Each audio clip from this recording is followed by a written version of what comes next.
It's good to meet you. Thank you for being here. Right, you're welcome. Yeah. I discovered your YouTube videos just randomly. They Mm, popped up in my feed, and I have to admit, other than Ramana's writings himself, I was never really inspired to talk to anyone else who was talking about Ramana. So when I started yeah. hearing you speak, I thought, well, let's have a discussion if we can. Okay, right. Yeah. So in your email, you had mentioned that you can't necessarily get a great idea of Bhagavan's teachings from reading his books, which is what I spend a lot of time doing. You got to go directly to his own teachings. Can you say a little bit about that?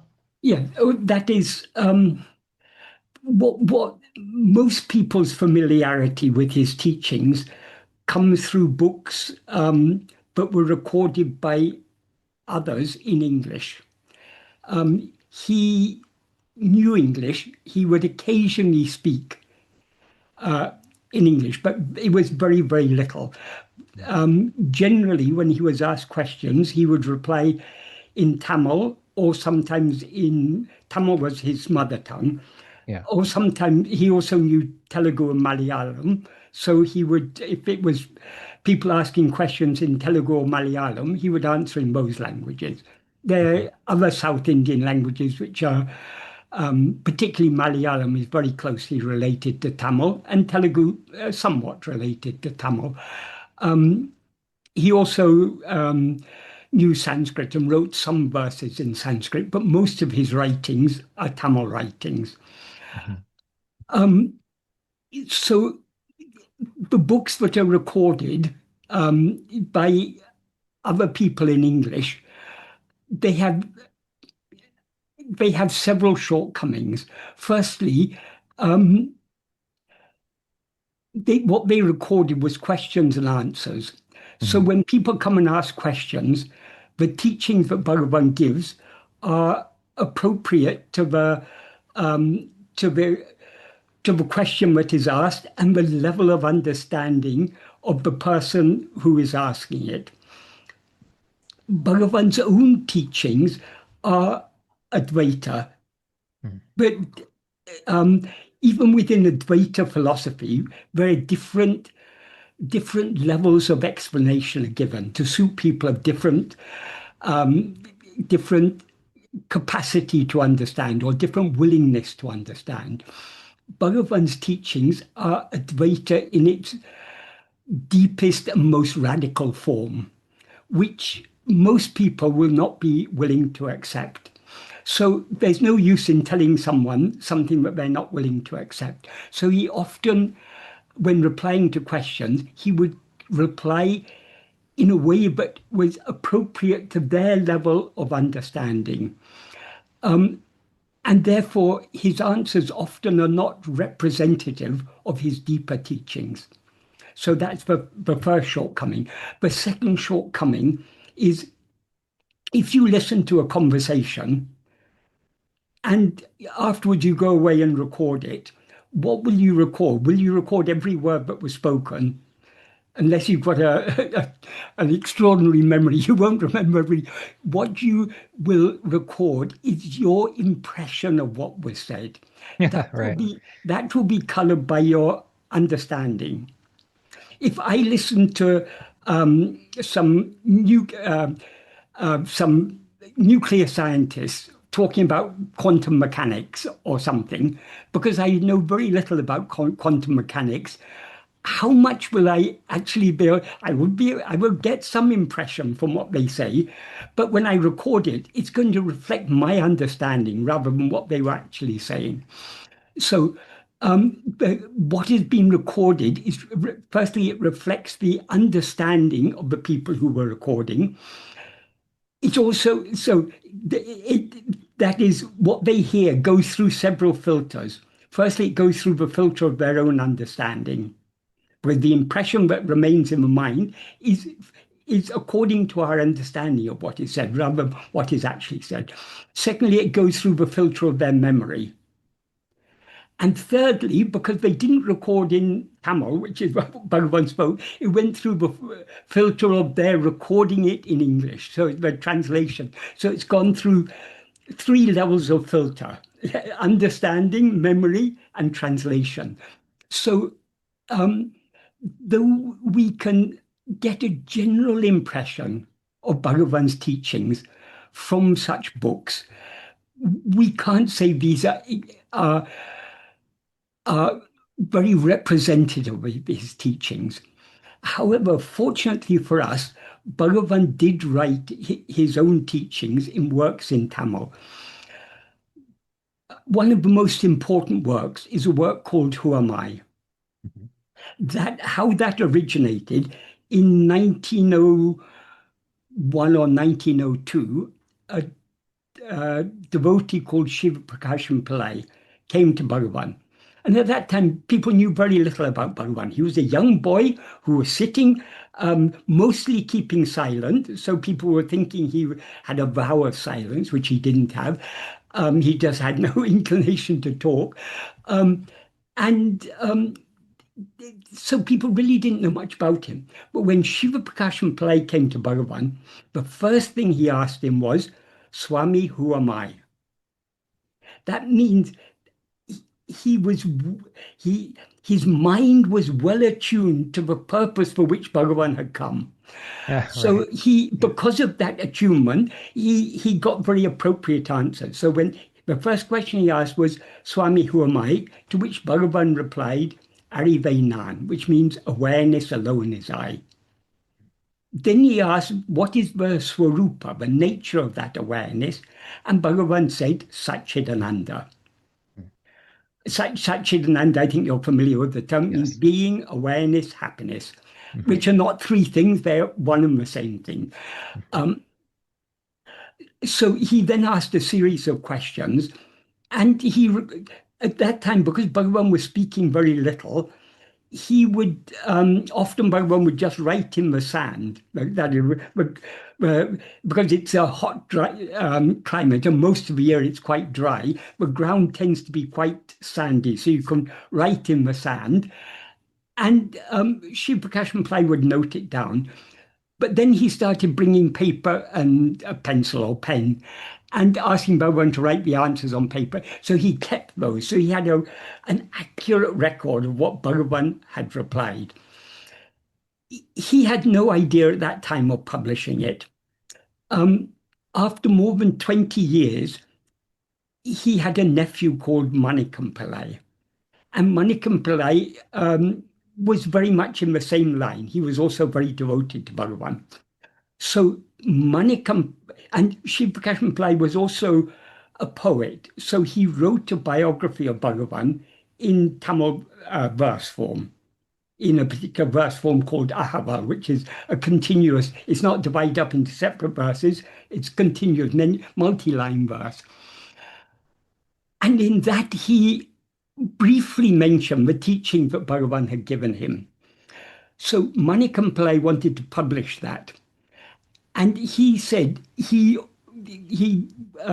in an appendix of that book he included he edited I mean arranged in an order the questions and answers, not all of them but the most important ones that Shiv Kashan Pillai had recorded, and he brought it to Bhagavan before it was published to get Bhagavan's approval for it.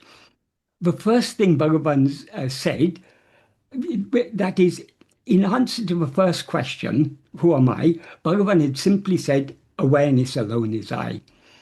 Shiva Prakasham Pillai, for his own understanding, he had expanded that because he had studied some philosophy when he was at college. So he knew the basics of Vedanta philosophy. So he related that to his understanding of Vedanta philosophy, and he wrote, "I'm not this body, I'm not this." The usual neti analysis. Neti means not this, not this. It's it's an analytical process to arrive at an understanding of what we actually are. So he summarized that and connected it with Bhagavan's answer by saying, after doing neti of all these things, the awareness that alone remains, that is I. So he had expanded it, but he did that for his own benefit. So when Bhagavan said it, he said, who said all this? Then he himself answered the question. He said, Shiv Pillai would have added it for his own understanding. Let it be. So Hmm. that portion is the only portion which is not actually Bhagavan's own writing. It was added by Shiv Pillai for his own understanding. Mhm. So that was published. That biography was published with this as an appendix. That was in 1923. So more than 20 years after um, the initial questions have uh, been asked. And at that time, though Bhagavan had been in Tiruvannamalai for nearly 25 years, in fact, more than 25 years by that time, very few people really had any idea what his teachings were because he had no inclination to teach anything of his own accord. So prior to that, but he had, there were just a few of his writings. Very early on, someone had, um, there was a Tamil verse translation of Vivekananda, which is a work of Adi Shankara. That work was out of print, and someone came to Bhagavan looking for, he came to Bhagavan and said they'd been looking for a copy of it and hadn't been able to find it. Then he asked Bhagavan, can you translate it for me? So Bhagavan then wrote in Tamil prose the meaning of Vivekananda. It's not exact translation, it's more of an adaptation because often he would take two or three verses together and put them into one sentence. And he would slightly change the order to make it, but it's a very coherent adaptation. So that was one work. He had also, someone had brought to him, there's a class of texts called Shaiva Agamas. These uh, they're very generally they're laying down how worship should be done in Shiva temples. So it's generally most of them are quite we can say dualistic in content. It's more Mhm. about worshipping the name and form of Shiva. Um, but there was one particular chapter someone brought to him from one of the minor agamas, which was teachings um, uh, that were given to, that Shiva gave to the goddess, to his consort. And they are very Advaitic in content. So when Bhagavan saw that, because it's a very unusual text, and it's a text that wouldn't have been generally known. In those days, most of these things were available in manuscript form, and they may be available in one or two libraries or in temple archives or these sort of things. So Bhagavan translated that into Tamil. Um, he also had written some hymns to Arunachala. In those hymns, his teachings is given there, but it's given, it's not, because it's in the form of devotional songs. It's expressing the love that is required while following this path. So there are very important teachings of his contained there, but it's not really um, even from that, people really didn't really have an opportunity to understand what his teachings actually were. So when this appendix of this biography was published in Tamil, devotees became very excited about this. They asked, "Is there anything more?" They asked Shri Play, "Is there anything more you um, that you that you recorded?" So in that book, in the first edition of that Raman that biography, the appendix contained 25 questions and answers. So Shiv Play or Manikam Play then compiled a more complete version, which had 30 questions and answers and some miscellaneous teachings at the end. Um, so that was then printed as a separate book, a question and answer.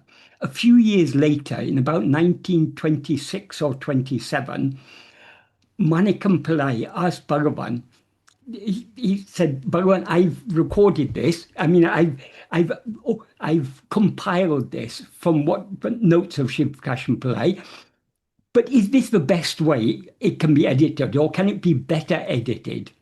So he asked Bhagavan whether it could be better edited. His idea was Bhagavan would maybe rearrange the questions and answers. But Bhagavan answered his request, but not in question and answer form. He wrote an essay, which is almost entirely based on that 30 question and answer version. But he refined it in some places, and certain ideas he omitted because they could give room for misunderstanding. So he wrote it as a very coherent 20-paragraph essay. That is the main version. And that is the version which has always been published in his Tamil collective works. But the majority of people prefer questions and answers. And as I say, that the main question and answer version was the 30 question and answer version. But this was published several times in the late 1930s late 1920s and early 1930s. From about first edition may have been about 1924 up to about 1932. That was being published by a group of devotees in the town, and they had published under they published Bhagavan's works under the name of their their simple publishing house. They called it Ramaniya Vani Pustakalayam. But from about 1930, the ashram came under the management of Bhagavan's younger brother, and he wanted to take over the publications. But this group was still continued publishing Bhagavan's works. So he wanted a version of Who Am I that he could publish that would be different from their version. So someone, we don't know who, compiled a new version with 28 questions and answers based on the 30 question and answer version, but with some of the refinements from the essay version. And in the essay version, Bhagavan had written an entirely new first paragraph, which wasn't part of the... So that they also included. That formed a 28 question and answer version. That is the version that most people know. I mean, that's the version which... that 30 question and answer version hasn't been published since, I think last time was maybe about 1932. So most people are not aware of that at all. So this is what most people know, but it wasn't actually very well edited. There's some sentences are repeated in different places, so but the main version is the essay version, which unfortunately most people neglect because people prefer questions and answers. Mm-hmm. So that was the first work that really represented Bhagavan's teachings in a very pure form. At about this was, as I say, it was first published as the question and answer were first published as an appendix in a verse biography published in 1923. In that same year, in 1923, a new devotee came. His name was Murugana. He was a great Tamil scholar and poet. And he later came to be called the shadow of Bhagavan, because he was so close to Bhagavan. And he is the person who is responsible for getting, apart from Who Am I, the most important works. In 1927, he wrote a refrain and post-refrain for a song. And he asked Bhagavan to write the verses. So the verses are in accordance with the refrain. And the refrain of the song is Ayeyati Solapum, Anma Vide Ayeyati Solapum, which means, extremely easy. Atma-vichara, that's knowing oneself, is extremely easy. Because that was his experience. And he wanted, but many people were saying, Bhagavan's Who Am I, Bhagavan's Self-enquiry, it's okay for Bhagavan, but it's not for us. It's too difficult. That was the idea that many people had. So Murugan wanted an authoritative statement from Bhagavan that this is actually the easiest of paths. So Bhagavan wrote 5 verses. So that's a song called Atma-vichara. And at about the same time, Murugan was writing many songs on Bhagavan. And his songs were styled on, there's an ancient Tamil poet called Manikavasaka, who wrote a work called Tiruvasakam, which is heart-melting devotional prayers that is in praise of and praying to Lord Shiva. So Murugan was writing a work in the same style on Bhagavan. And one of the verses in Tiruvachakam is called Tiruvundia. And in it, Manikavachaka narrates the Leelas of Lord Shiva, the divine play of Lord Shiva, we can say. So various traditional stories, and he's telling them in verse form. So Murugan began to write a similar one, but he didn't write just on Shiva. He wrote all the main Hindu gods, their various leelas. He wrote about them, but for every one, he said, it is Bhagavan Ramana in the form of Shiva who performed this leela, in the form of Rama who performed this leela, in the form of Krishna who gave the Gita, and so on and so forth. He also wrote another smaller one on Buddha and Christ.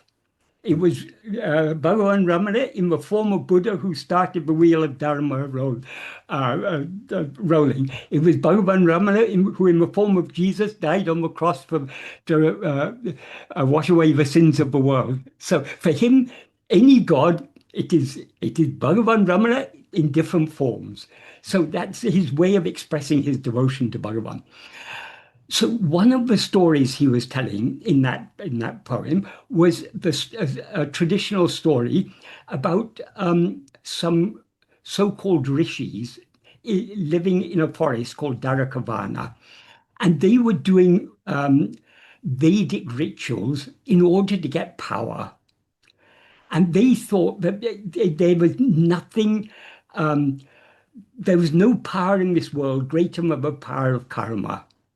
If God has got any power, he gained that power by doing karma.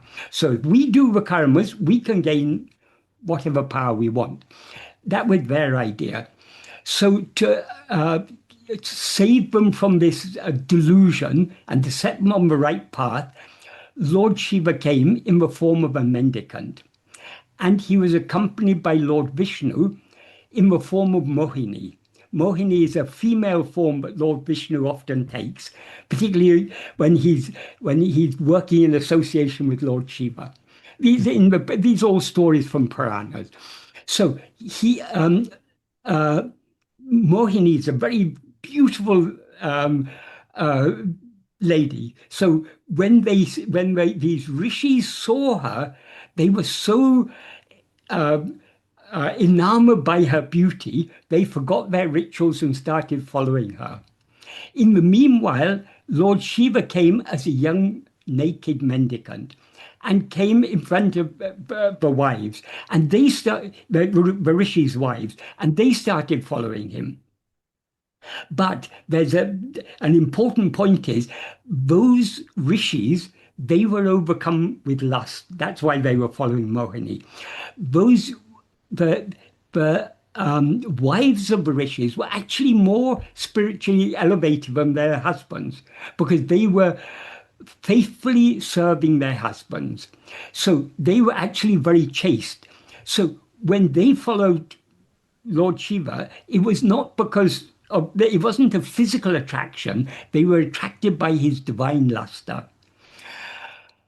But when the rishis came to know that their wives were following this naked mendicant, because they had been overcome by lust, they assumed their wives had also been overcome by lust.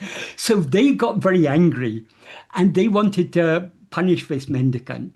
So they started a yaga, a yajna, that's a big sacrificial fire.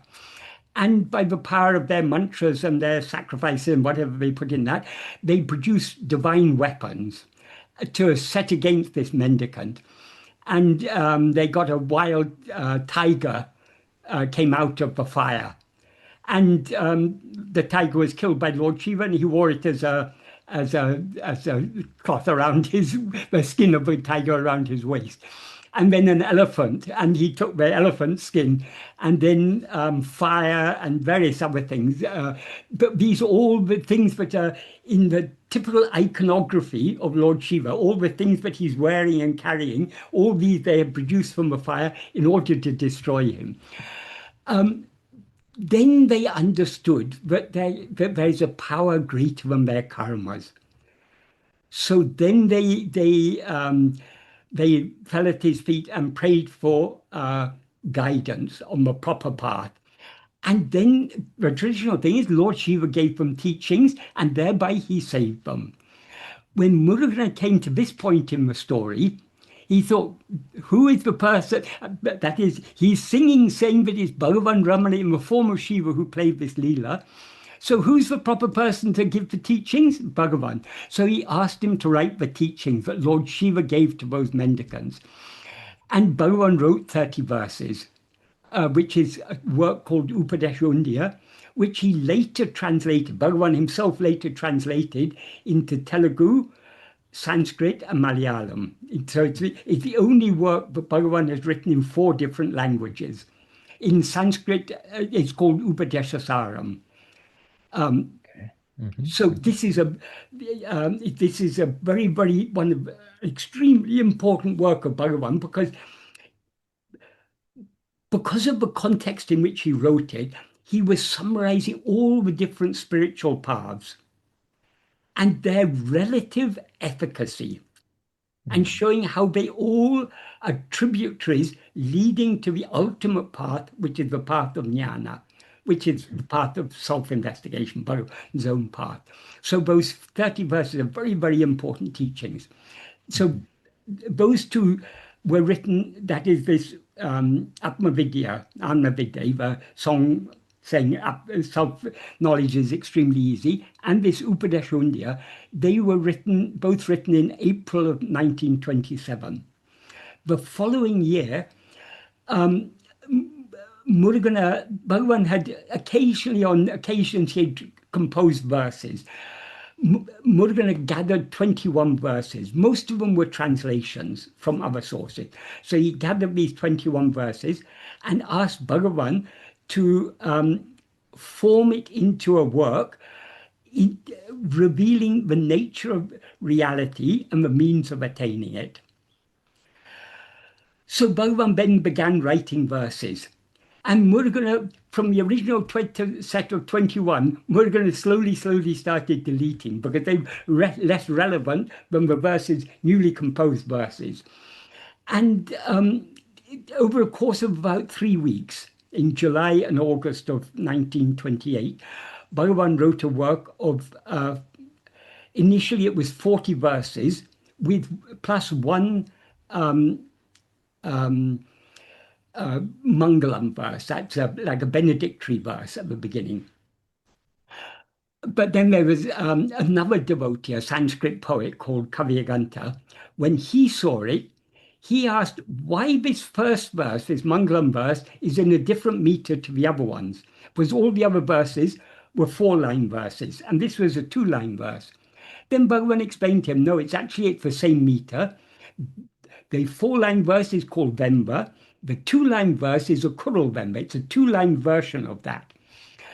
Then Kavyaganta said, wouldn't it be better if it was a 4-line verse? So then Bhagavan wrote the first 2 lines, which helped to explain the meaning of the second 2 lines. And then he saw it and he saw there's no mention of God here. How can you have a work in which you have a Mangalam verse with no mention of God? Because he's very much into this Nama Rupa Upasana, worship of name and form. So he looked through the work, and there was only one verse that mentioned a name of God. There was one verse that mentioned Maheshwara. Maheshwara means the great Lord. It's a name often um, uh, attributed to Lord Shiva. So he said, wouldn't this be a more suitable Mangalam? Then Bhagavan looked at Murgana, and then Murgana said, well, why not? Because we can take that as a second Mangalam, because the first Mangalam, you're talking about self-investigation. Second one, you're talking about self-surrender. They can go together. So, but then one more verse is required. So then Bhagavan wrote one more verse. So in the end, it became 42 verses. But the name of that work is Uludu Napadu, which is 40 verses on what is, because the main part of it is 40 verses plus 2 at the beginning. So these three works that Murgana got at that time, these are three of the most important works. So as I say, Bhagavan had no inclination to give any teachings of his own, because for him there were no problems. For him, there was no such thing as ignorance. It's only in our view that we're ignorant and we're seeking something. So only when he's asked the appropriate questions or prompted in the appropriate way will he give the appropriate teachings. So it's largely due to Shiva Prakashan Pillai and Murgana that we have these works that really express the very heart of Bhagavan's teachings. And if we understand these works, the content of Arunachala Stuti Panchakam, the 5 hymns on Arunachala, becomes a lot more clear. Because actually there's a lot of Advaitic teachings there, but it's given in a very compact form and in the form of a stotra, a hymn of praise. So these, and at one time, many years later, Bhagavan, in some context, Bhagavan said that he hadn't written anything unprompted.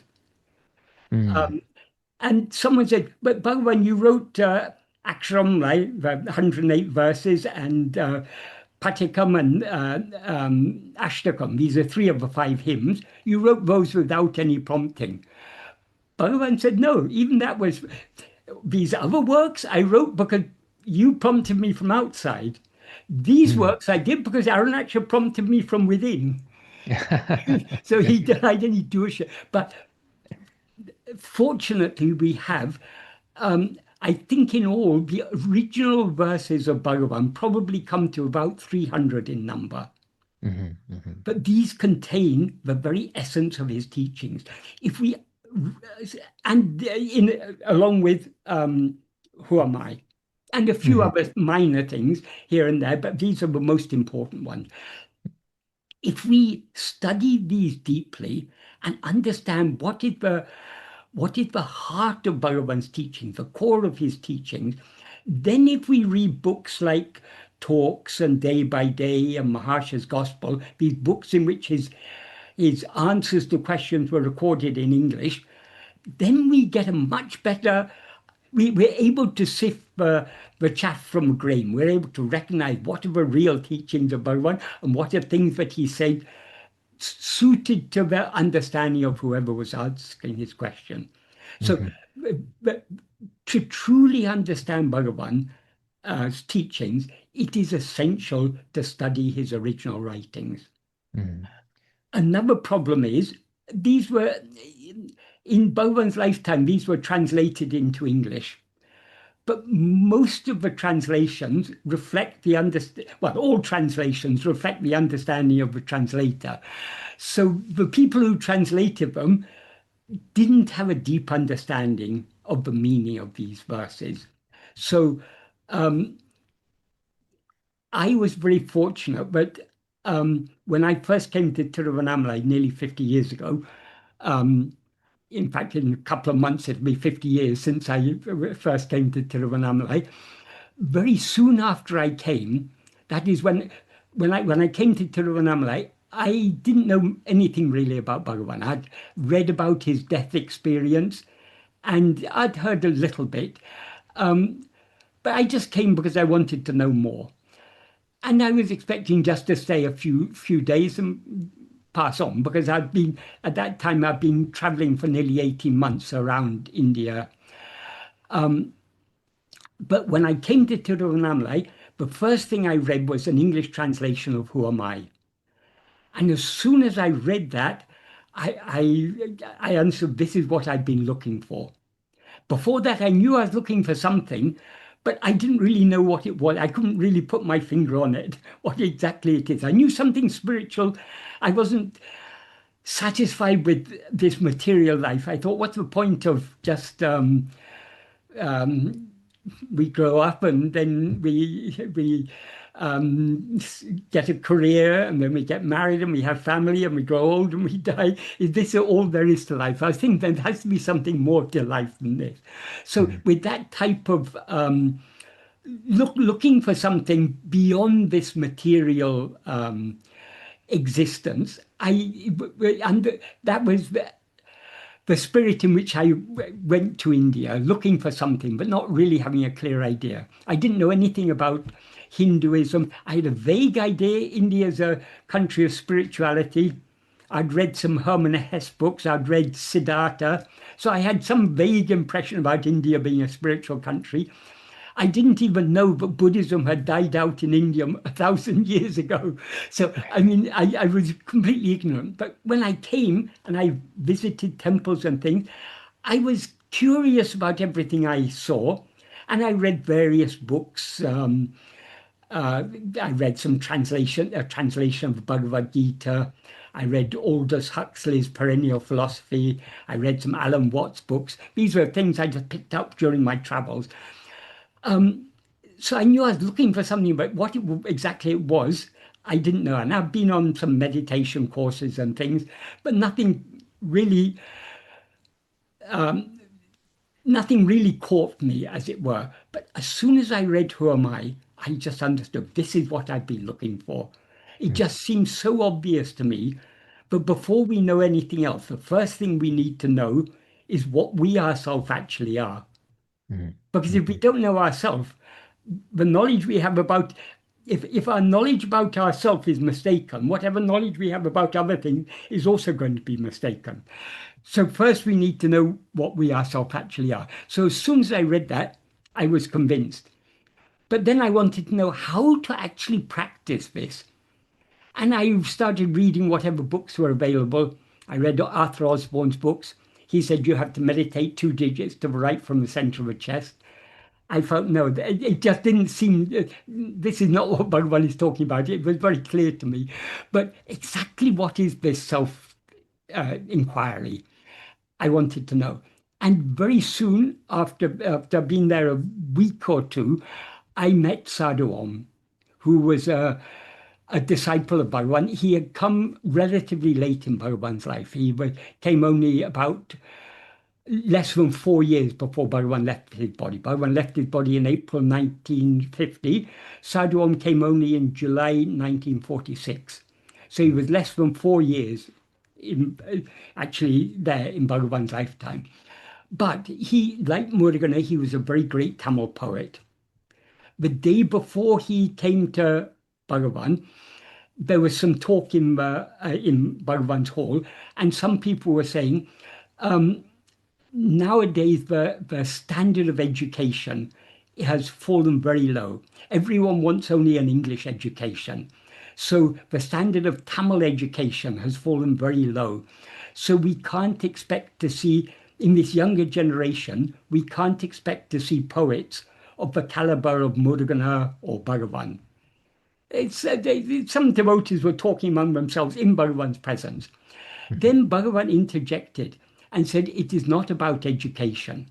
And he referred to several Tamil poet saints. He referred to, one was Jnana Sambandha. He began singing poetry as a tiny, almost as an infant.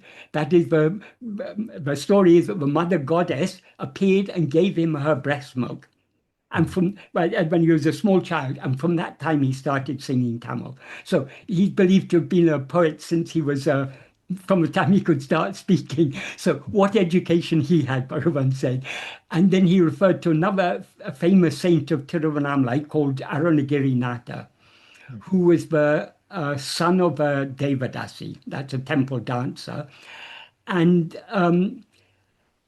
the temple dancers were often also courtesans. For wealthy men would support them in return for the favors that they wanted. So he was an illegitimate son of a Devadasi. And because he grew up in that circle, he became like his father would have been. He became a debaucher. So he was all the money he had, he was spending on his on girls. And his mother, before she died, she said to he had an older sister. His mother said to the sister, "Please treat him as your own son. Whatever he wants, you should give him." That was the mother's request. The sister was very loyal. So she was also earning. I mean, her livelihood was also like her mother's. So whatever she earned, she was giving to him and he was spending on girls. Until finally she had no money left. And when he came to her, she understood why he wanted money. And she said, "I don't have any money left to give you. I've given you all I had. All I can offer you is my own body." And then that was a great shock for him. And he suddenly felt repentant, and he for all how he had been living his life. And he felt, this is such a sinful body. This body doesn't deserve to live. So he climbed to the top of one of the towers in Tirunelveli temple, and he jumped off with a prayer to Muruga. That this body doesn't deserve to live, but you should save me. With that prayer, he jumped off, and Muruga appeared and saved him, and wrote Om on his tongue and told him to start singing. And he became a very, very great Tamil poet.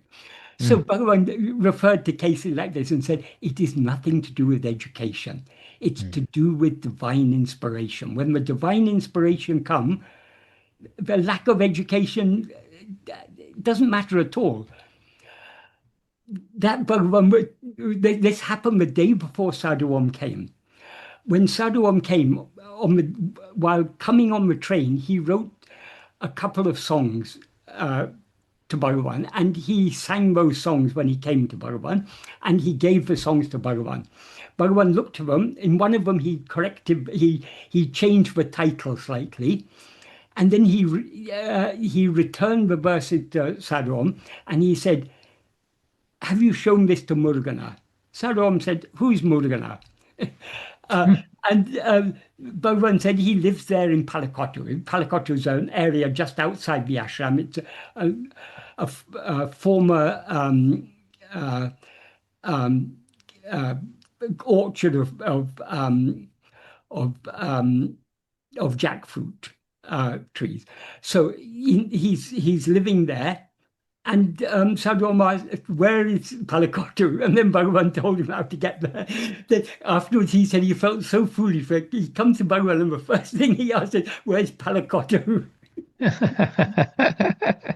Actually, he said after that, he never asked Bhagavan any question. People often used to ask him, "What spiritual questions did you ask Bhagavan?" He said, when you're in the presence of Bhagavan, you don't need to ask anything. It's just the presence of Bhagavan makes things clear.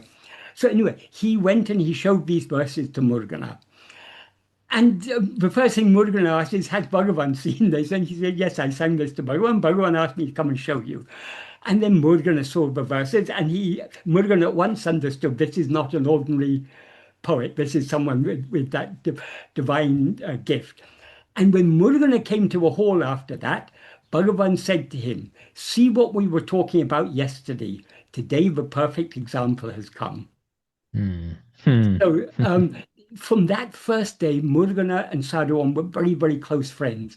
And Sadhu Om went on to, in later years, he preserved many, many thousands of Murugana's verses, which would otherwise have been lost. Because Murugana was just constantly composing verses but had no idea to preserve anything. He would often write on a slate, and when the next verse comes, he'll write on the other side. And when the next verse comes, he'll wipe out the first verse and write again. So Sadhu Om spent many, many years carefully preserving the works of Murugan, and later he edited them into a 9-volume series. These were the verses that Murugan wrote after Bhagavan left his body. So that friendship was fused by Bhagavan from the day that Sadhu Om came to Bhagavan. So Murugan had left his body 3 years before I came. He passed away in August of 1973. I came there in September of 1976. So I never met Murugan, but I was very fortunate I met Sadhu Om. And Sadhu Om had written a book in Tamil called Ramalavari, which had been translated into English. It wasn't a very good translation, but it was adequate.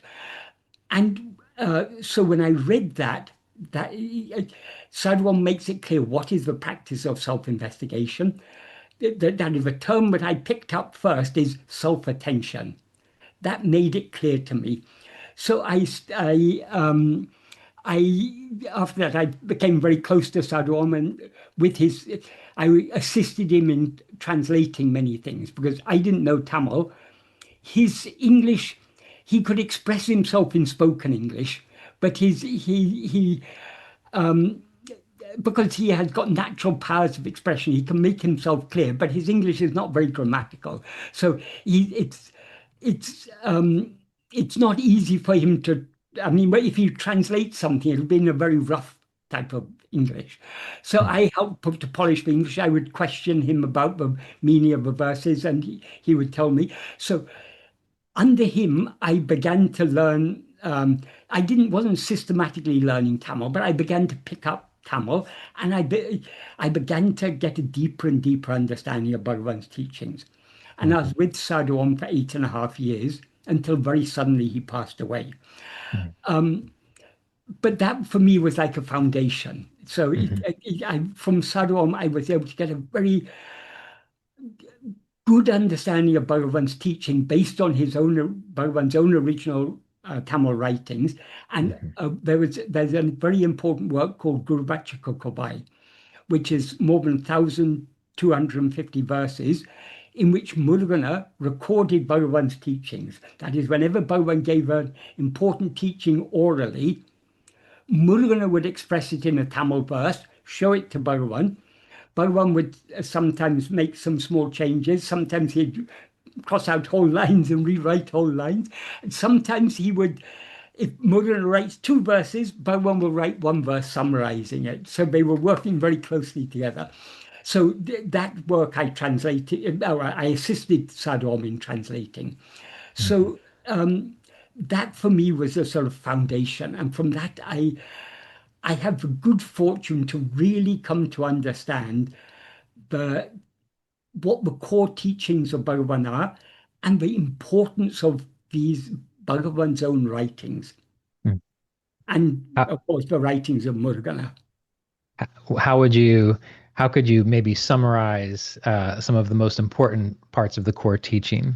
Is that able to be done? Okay. As I said earlier, Bhagavan's teachings, when we see them, we can see that they are a very pure expression of Advaita Vedanta. But if you study Advaita Vedanta, that is,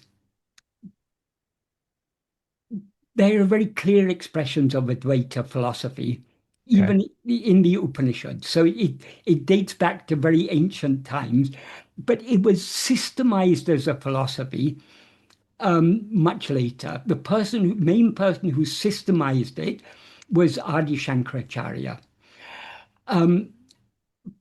But he wasn't the first, person.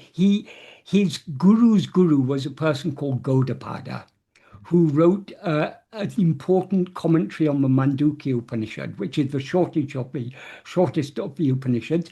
He wrote something called the Mandukya Karika. That's in verse form. It's a verse commentary on this very brief Upanishad, but consists of just 12 mantras.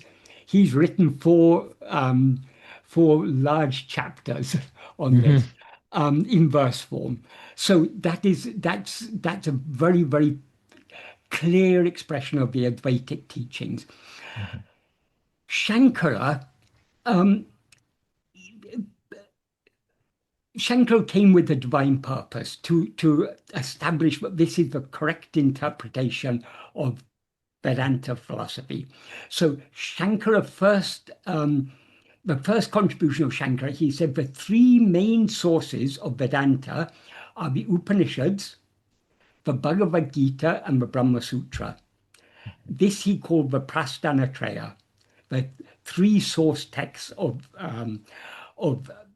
Vedanta. And this was later accepted by everyone, but it was Shankara who first put emphasis on these, and he wrote commentaries on all the, that is, the Upanishads. There are said to be 108 Upanishads, but there are 10 or 11 that are the most important ones, and Shankara wrote commentary on those most important Upanishads, on each of them, and also on the Brahma Sutra, and also on the Bhagavad Gita. So, but Shankara was writing at a time when there were many competing philosophies in India. Right. Buddhism had more or less died out, but there were still the vestiges of Buddhism. There were still people who were still defending Buddhist ideas. But there were many other systems of philosophy. Often the philosophies of India are traditionally, but this is a later classification, they're traditionally divided into Astika and Nastika. Astika are the ones that accept the authority of the Vedas. Nastika are ones which don't accept the authority of the Vedas. And of course, all classifications are inadequate because you always get exceptions. But there's one particular classification that says there are 6 Astika schools and 6 Nastika schools. The 6 Nastika schools are Charvaka, which is materialism, Jainism, and 4 schools of Buddhism. Because Buddhism isn't one, there are many different philosophies developed out of the Buddha's teachings, and they argue among themselves. So those are the 6 Nastika philosophies, and the 6 Astika philosophies are Nyaya, which is logic and reasoning, Vaiseshika, which is a pluralistic philosophy that believes everything consists of atoms, Sankhya, which is a dualistic system. They believe there are 2 fundamental realities, Purusha and Prakriti. Purusha is consciousness, Prakriti is everything manifest in consciousness. They believe they're 2 separate things. And the Prakriti remains avyakta, unmanifest, until it comes into contact with Purusha, the consciousness, and then it becomes manifest. So that's a Sankhya philosophy. Closely related to Sankhya is yoga. The yoga basically takes the philosophy of Sankhya and applies it. Applies practices to that. And the main source of the yoga philosophy, as you know, is Patanjali's Ashtanga Yoga, his Yoga Sutras. There's 8-fold yogas. And then there's Purva Mimamsa and Uttara Mimamsa. Purva Mimamsa means interpretation. So the Purva Mimamsa interprets the Vedas based mainly on the Karma Kanda, that is all the ritual portion of the Vedas. So I told you earlier about that story of the Dharakavarna rishis who were doing rituals and thinking that there's no God higher than karma. There's no, other than karma, there's no God. is their basic idea. That is the Purva-mimamsa philosophy. And then there's Uttra-mimamsa, which means the later interpretation, which is Vedanta, also called Vedanta. So Vedanta is one of the 6 Astika schools, which is one of the 12 of the total. But of course, there are so many philosophies that don't fit into this. Vaishnavism, various forms of Shaivism, these don't exactly fit. Well, most Vaishnavism, forms of Vaishnavism, uh, are aligned with Vedanta. But some, like the Kashmir Shaivism or Shaiva Siddhanta, they are loosely related to Vedanta, but they've got more elements of yoga and other things. So, and of course, there's so much intermixing of these things. So these classifications are generalizations. There's so many permutations and combinations in between. But anyway, coming back to, so Shankara, when he was writing at the time when there were many competing philosophies.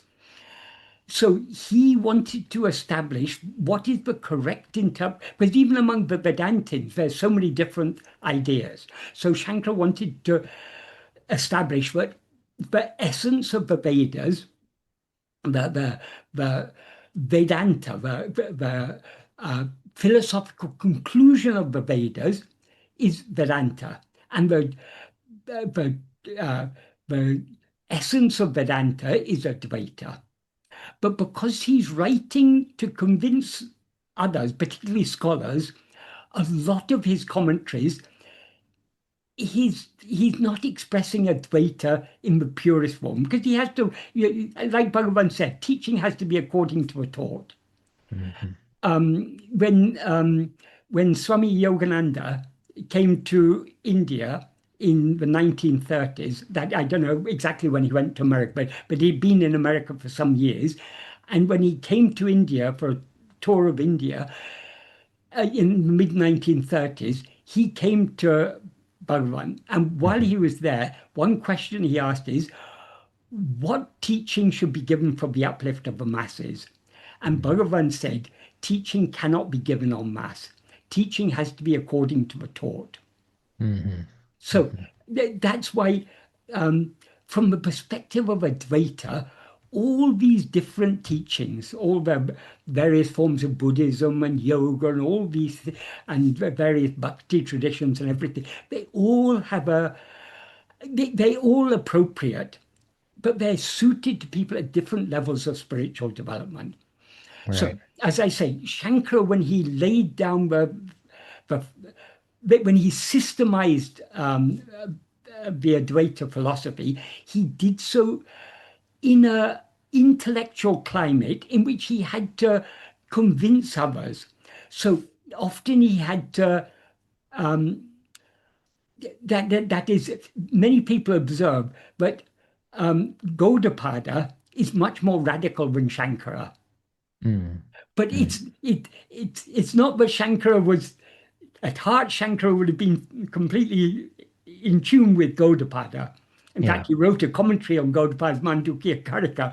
But because he has to convince others, he often has to present the Advaita teachings in a somewhat less radical way. And after Shankara, many other interpretations of Vedanta came. A couple of hundred years later, Ramanuja came. He fundamentally disagreed with Shankara. He's not able to completely go against Advaita, so his system is Vishishta Advaita, which is a sort of qualified Advaita. So he said, yes, we are all one with God. God is the whole. We are all parts of God. So it's not actually Advaita, because if you've got a whole and parts, you've got many things there. So, but and then later came Madhvacharya, who was out and out Dvaitin. In no way are we're not even a part of God. God is wholly different. So that was his interpretation. And later, so many other particularly in North India, so many other interpretations arose. Mm. That is the Suddha Dvaita of Vallabhacharya, the Achintya Beda interpretation of Gaudiya Vaishnavism. That's what the ISKCON movement come from, that Gaudiya Vaishnavism tradition. Mhm. And like that, there were so many other different interpretations. But Shankara was the first person to systemize a form of a Vedanta. These other ones came later. The Mhm. only other interpretation that was there, but was quite prevalent in the time of Shankara, seems to have been some form of Dvaita, Beda Abeda. Beda means difference, Abeda means non-difference. So according to Beda and Abeda, there, there, uh, there's differences in non-difference and non-difference in differences. They try and reconcile, but it's very. If you try and say that both difference and non-difference are correct, it's like arguing that black is white and white is black. So yeah, it's a very complicated philosophy, and you have to go through all sorts of loopholes. Yeah. The simplest of all is Advaita. Mhm. But because Shankara had to deal with so many other opponents, the way he presented it made it seem more complicated than it actually is. And the post-Shankara Advaitins, they had everyone loves to attack Advaita because all other schools of Vedanta, they love to attack Advaita because for them Advaita is a real challenge. Then because why? Why? Because they're just not ready to accept that. This is Mm. why Bhagavan said different teachings have to be given according to the needs and aspirations and the understanding of people. Mm. Some Mhm. people, the idea of uh, of nirvana or moksha, in which there's one only without a second, that doesn't appeal at all. No, I want to go to Kailasha and be with Shiva. I want to go to Vaikuntha and be with Vishnu. I want to go to Goloka and be with Krishna. So people have so many different ideas about what the ultimate goal is. So different forms of Vedanta are suited to the different needs of people. But because everyone was attacking Advaita, the post-Shankara Advaitins had to defend their philosophy.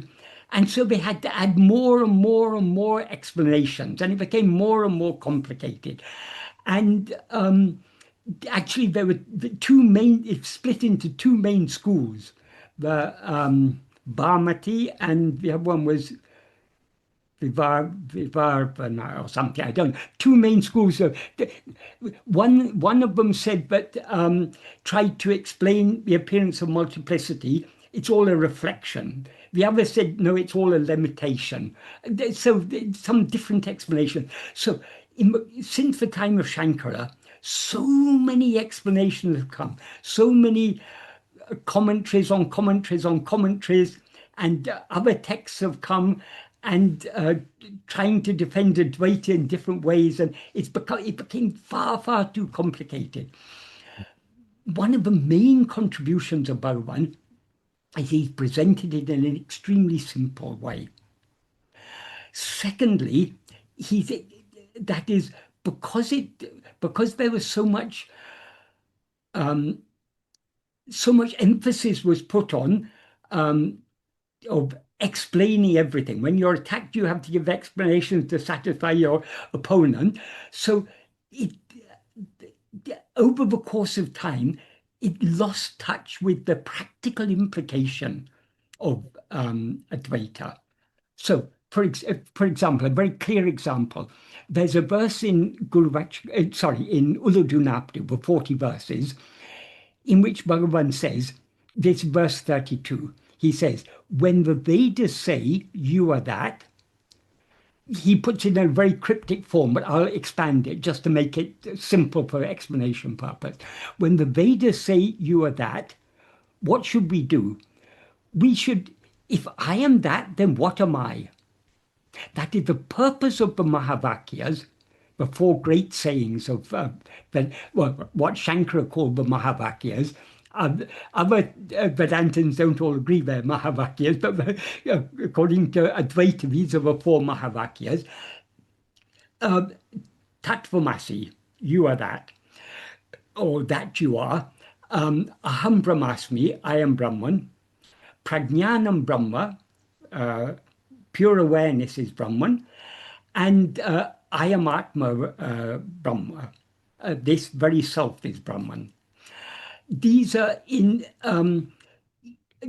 all from the Upanishads. These are all statements in the Upanishads, and each of them come from that the Upanishads are part of the Vedas, and for each Veda there's one of these Mahavakyas. It contains one of these Mahavakyas. So it's four Mahavakyas, all essentially meaning the import of all the Mahavakyas is what is called Jiva Brahmaikya, the oneness of Jiva and Brahman. Jiva means the individual soul, what seems to be separate, or what Bhagavan often referred to as ego. This I that we now experience, it is not something other than Brahman. That is what we essentially are, is Brahman. But when we rise as ego, we identify ourselves with the form of a body. So we're aware of ourselves as I am Ryan, I am Michael, I am whoever. That is a false identification. So the jiva is nothing but Brahman, but it's Brahman mixed and conflated with adjuncts. As I am this, I am that. The essence of all the Mahavakyas, I mean, the one thing all the Mahavakyas are emphasizing is the oneness of Jiva and Brahman. You are that referring to Brahman. I am Brahman. Awareness is Brahman. What awareness? This awareness that I am. I am Atma. I am Atma means this self, this very self. So I myself am Brahman. So they're all emphasizing that oneness of Jiva and Brahman. But why did people fail to recognize the practical implication of this, or why these Mahavakyas are given? It's very simple. When we rise as ego, we experience ourselves as a limited, as something limited. Because we're limited, we are dissatisfied. That is what our real nature is, infinite happiness. But when we limit ourselves, the happiness we experience is a very limited happiness. And we also experience the opposite of happiness. We experience pleasure and pain. So because the happiness seems to be lacking in ourselves, we all want infinite happiness, but we don't seem to have it. So it seems to be lacking in us. So we look for it outside. We look for it in the things of the world. If I can have more land, if I have more cows, if I have more money, if I have more name and fame, I will be happy. So, I mean, whether in primitive societies or in our modern, highly technological society, all people are seeking the gratification of their desires. And we have desires because something seems to be lacking in ourselves. So when we find we don't get what we're looking from the objects of the world, we begin to think of something beyond this. That is, even if I get all the money in the world, what good is it going to do? I'm only going to live for a few years, and then I'm going to have to say goodbye to it. So during the course of the evolution of the soul, we can say, the maturing of the soul, we come to see the inherent defects of material thing. no material thing is going to satisfy us. Because it can't. They're all finite things, and what we are all seeking is infinite happiness, because our very nature is infinite happiness. And now we seem to be deprived of that. We're trying to regain that. That we don't think of it in these terms, that this is actually what is happening. So we're seeking happiness outside ourselves. We think, oh, God may be the source of happiness. There must be some higher power. How all these things are happening in the world. Some years we get good rains and we have good harvests. Some years the rains fail and our harvests fail. There's some higher power that is driving all these things. That's it. That's in all human societies.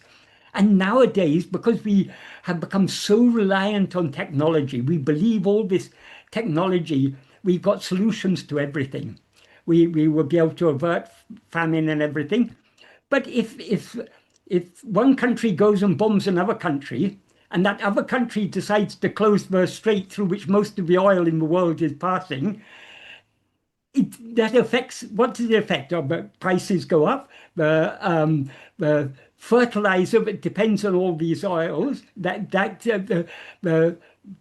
world market for fertilizers is undermined, crops fail, you're going to get starvation in the end. So if you go about bombing other people, you're going to get, everyone's going to suffer. So, but the idea that the complacency of the modern world, thinking that we've got solutions to everything, that solutions that we have can themselves undermine themselves. We've got nuclear power. What do we do with the nuclear power? We can have nuclear power stations, or we can make nuclear bombs. Both come out of the same technology. If you make nuclear bombs and drop them on nuclear power stations, everything's... So we are all, as human beings, we're very, very vulnerable. Even if we are able to produce enough food to feed all the people, there's diseases, there's old age, there's death.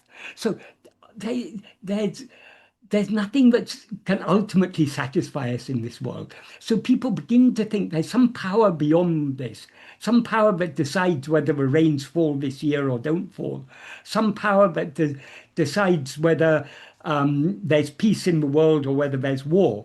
So we begin to look for something beyond us. We look for God.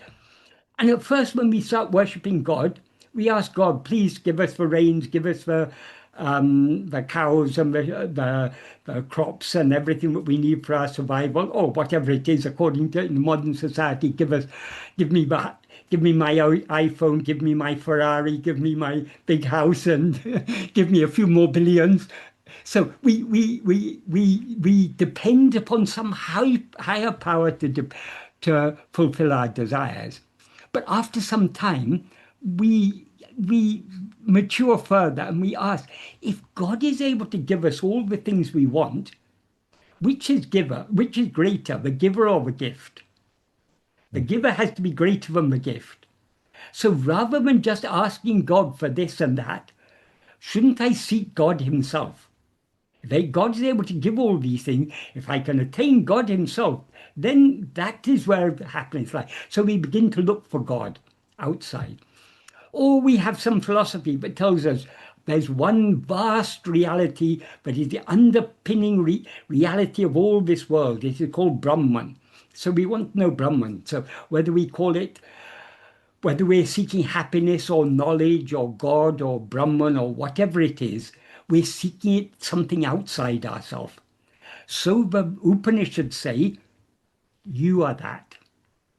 So what is their aim when they say you are that? They are turning our attention away from what is other than ourselves, back towards ourselves. So the purpose of the Mahavakyas is that we know ourselves. So what Bhagavan says in this verse 32 of Ulludunaptu is, when the Vedas say you are that, I'll just summarize. I'll paraphrase the verse and then give the whole verse afterwards. What should our response be? If I am that, then what am I? The aim of the Mahavakya is to turn our attention back to ourselves.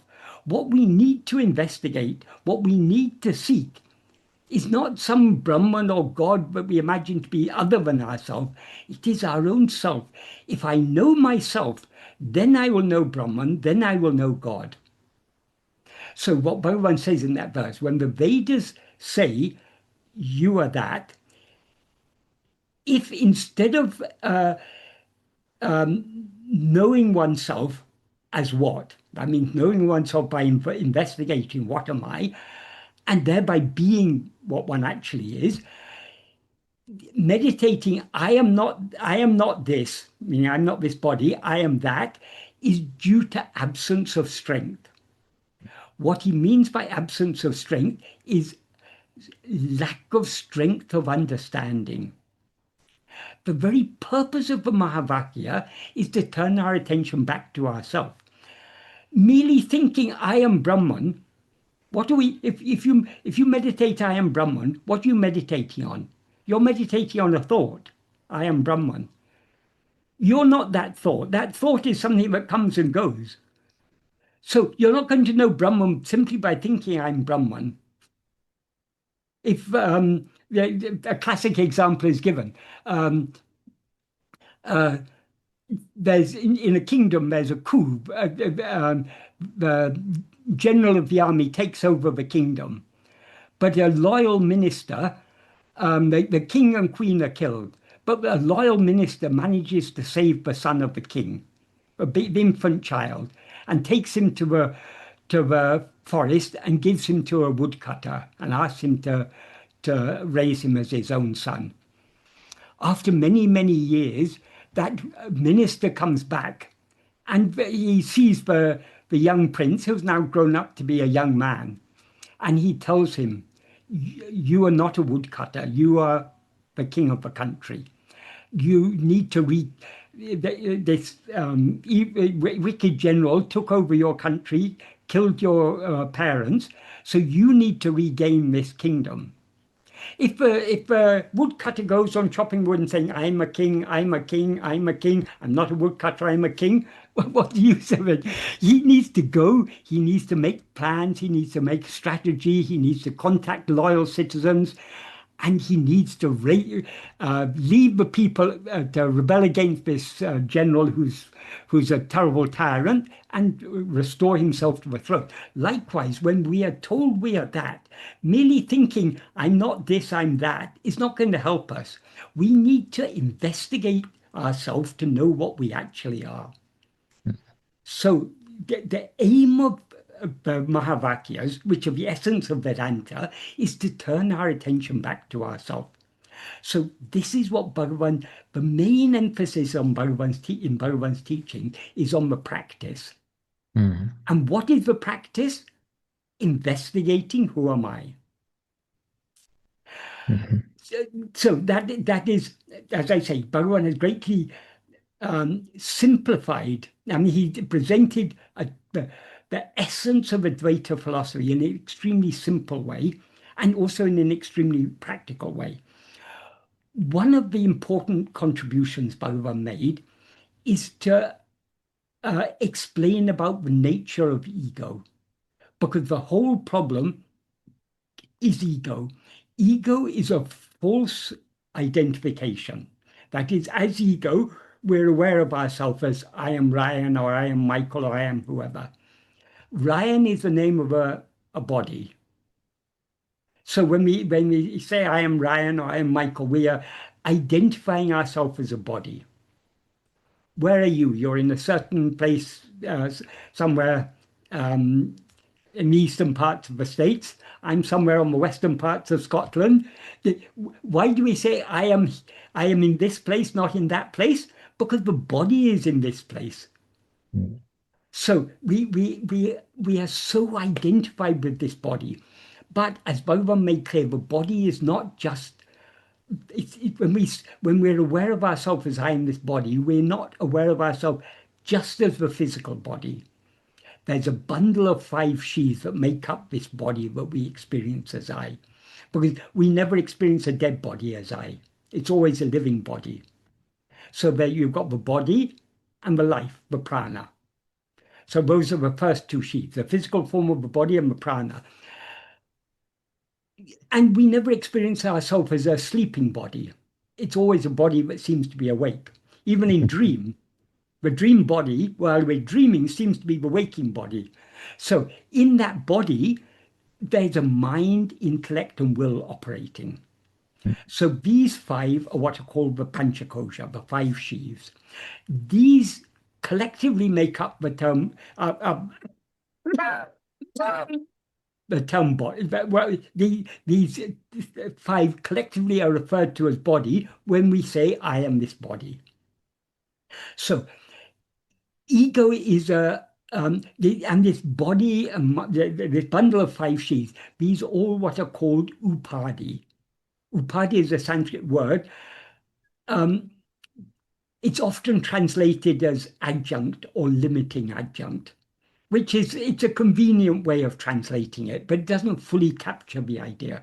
An upadi is if you mistake one thing to be another thing, if you see a rope and mistake it to be a snake, the snake is an upadi. The reality, what is actually there is only a rope, but you see it as a snake. So you've superimposed a false identity upon it. So that is what is meant by an upadi. So we can translate it as an adjunct or a limiting adjunct, but it particularly means in the sense of it's a false identification.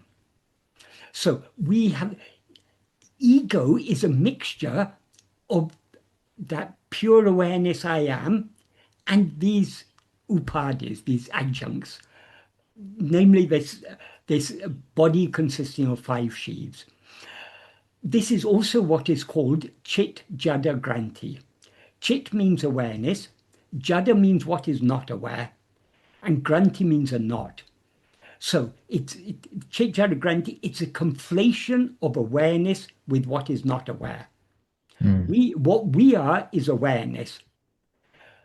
But we identify ourselves with this bundle of five sheaths. This bundle of five sheaths seems to be aware because we experience it as I. But actually it's not. This body has no sense, it has no awareness of its own. The prana has no awareness of its own. The mind, in the sense of the thoughts and feelings and perceptions and memories, they don't know themselves. Who knows them? I know them. Even the workings of the intellect don't know themselves. I know the workings of the intellect. I'm able to judge and to discriminate and to reason and everything. So there's no awareness in the intellect itself. It's the I that is using the intellect as an instrument that is aware. And likewise with the will. We have likes, dislikes, desires, attachments, hopes, fears. Do these things know themselves? No. It's I like this. I dislike that. I desire this. I am averse to this. I hope for this. I fear this. I hope to live long. I fear to die. I hope to be healthy. I fear to be sick. I hope to be rich. I fear to be poor.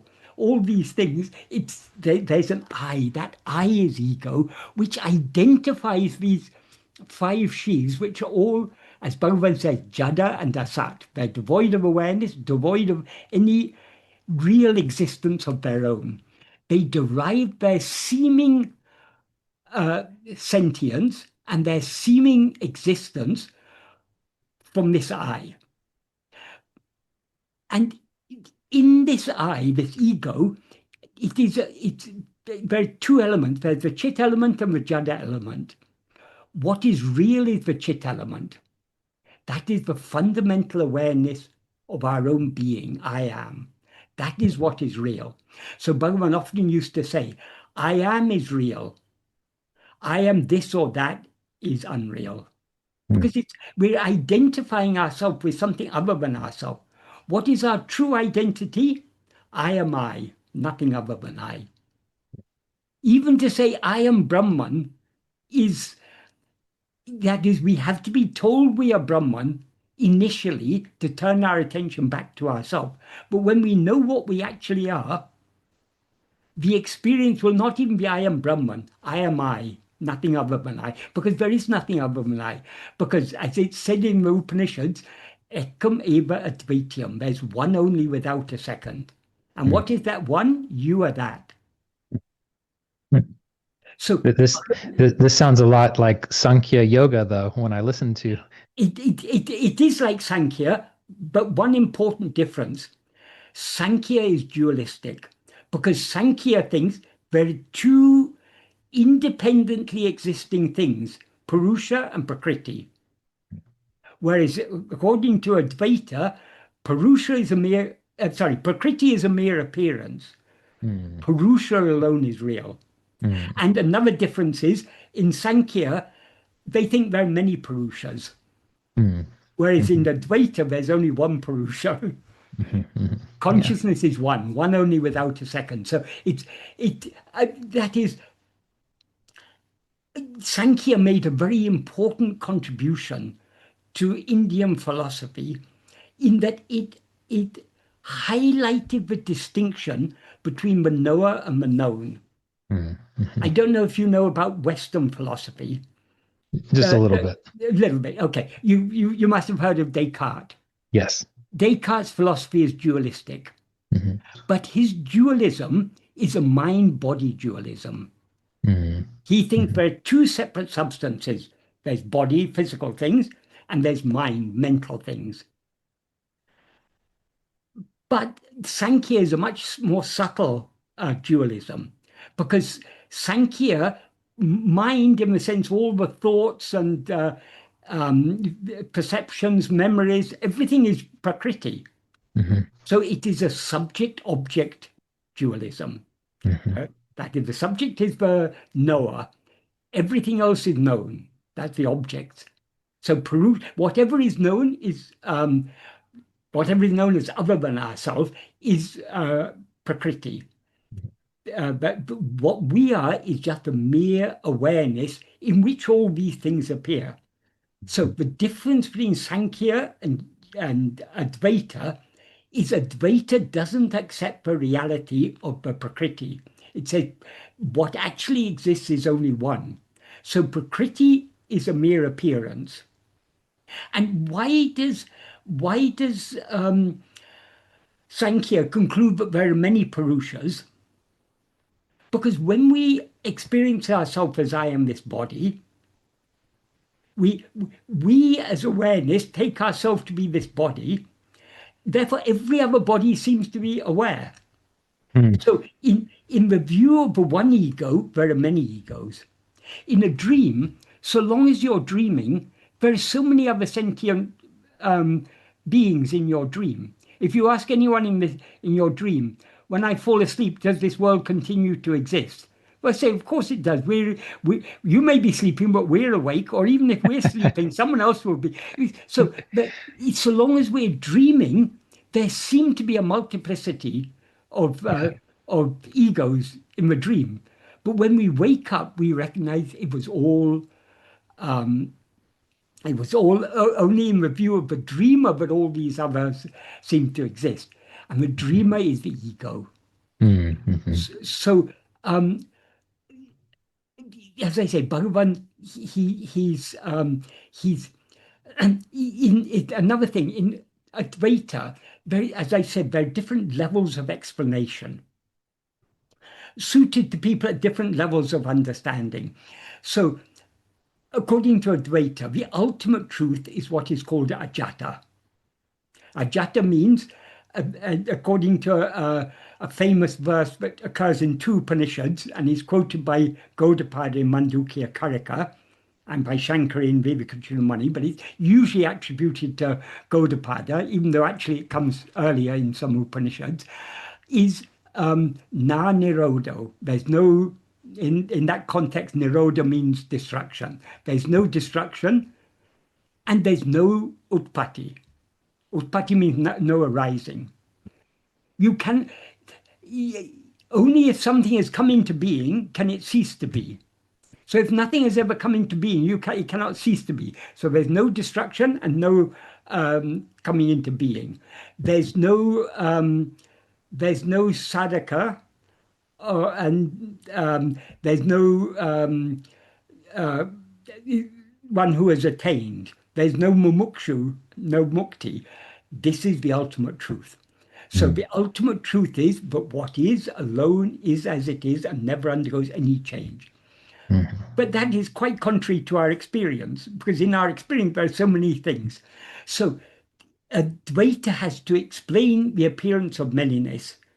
But if the central claim of Advaita is there's one only without a second, as said in the Upanishads, if that is the case, then how to explain all this? I see so many things. How can you say there's one only without a second? The answer of Advaita is it's all vivata. It's all an illusory appearance. So the ultimate truth is ajata, but that is not a teaching, because in ajata there's no one in need of teaching, and there's no one to teach. There's only what is. So teachings are required because we see all this multiplicity. That's why Bhagavan begins Uludunaptu for 40 verses. The first verse of the main text begins with the words Nam Ulahum Kantalal, because we see the world.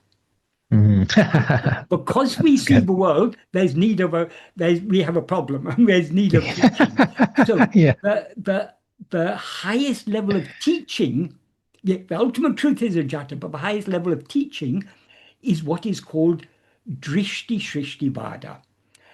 This is what Gaudapada is teaching in, though he refers to this ajata verse, he quotes this ajata verse, most of what he's talking about, particularly in the second chapter of second part of his Mandukya Karika, is that this world is nothing but a dream.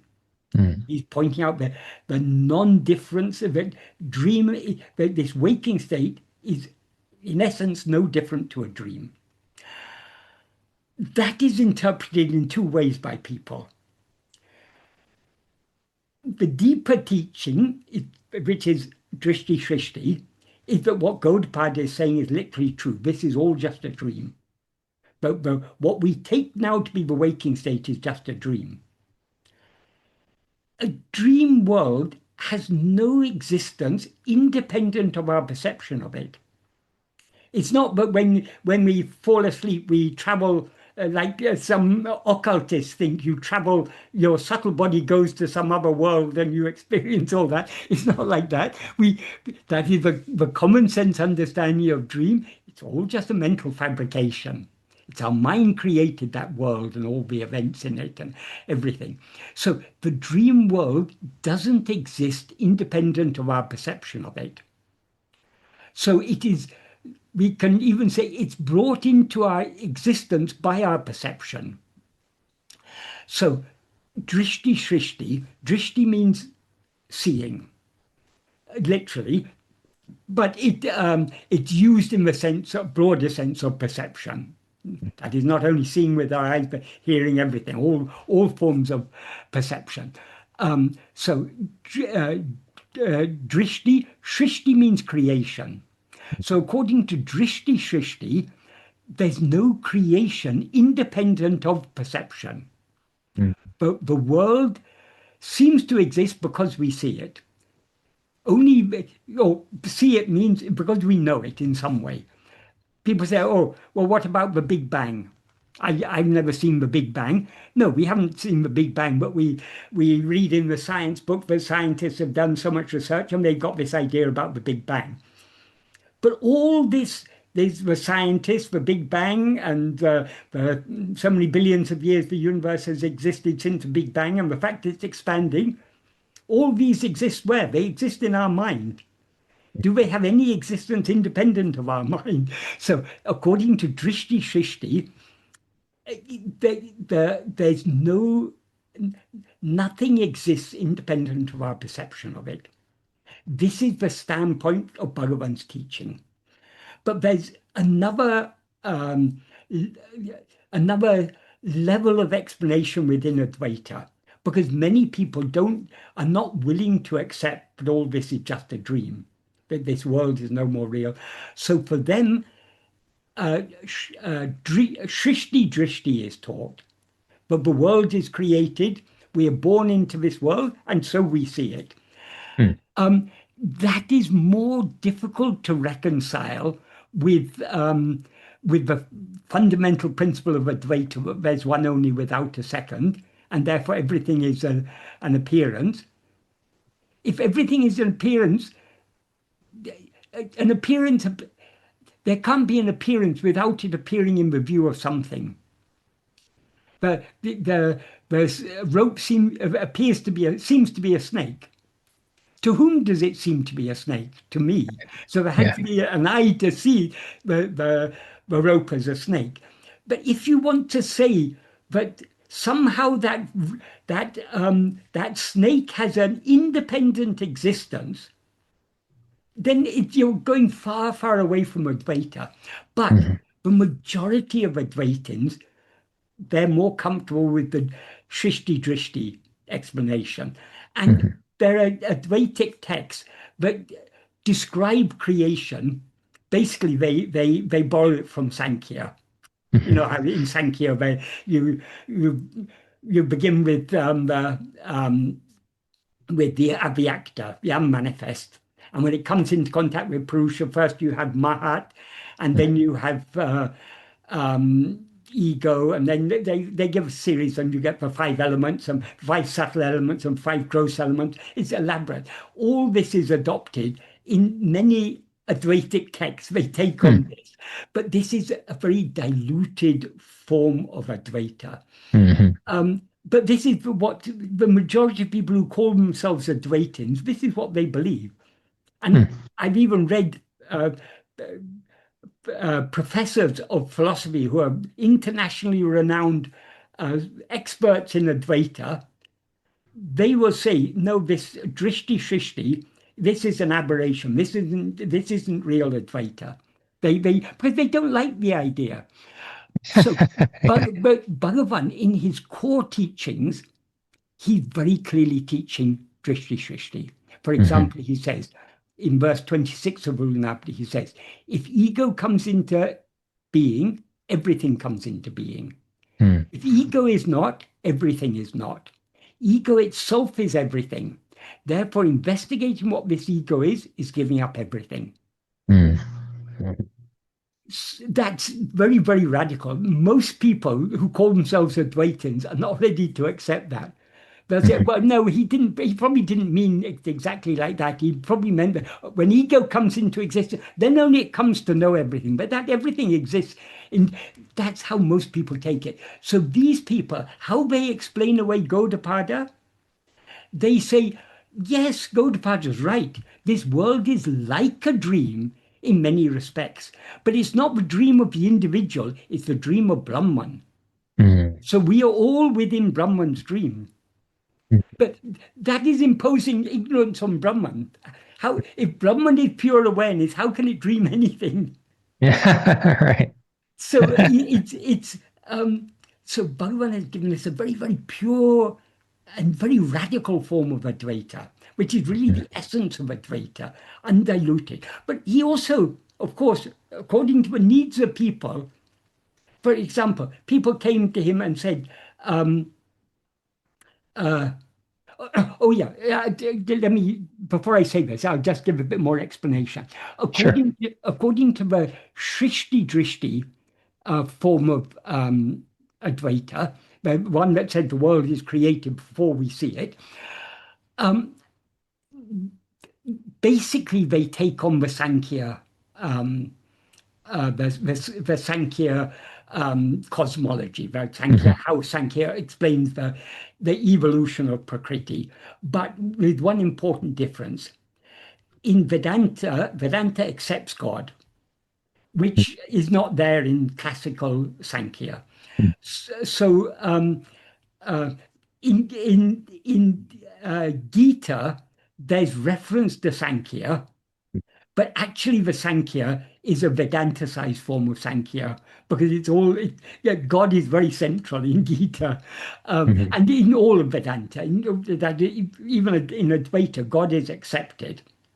But in Advaita, God is how Brahman appears to us when we limit ourselves.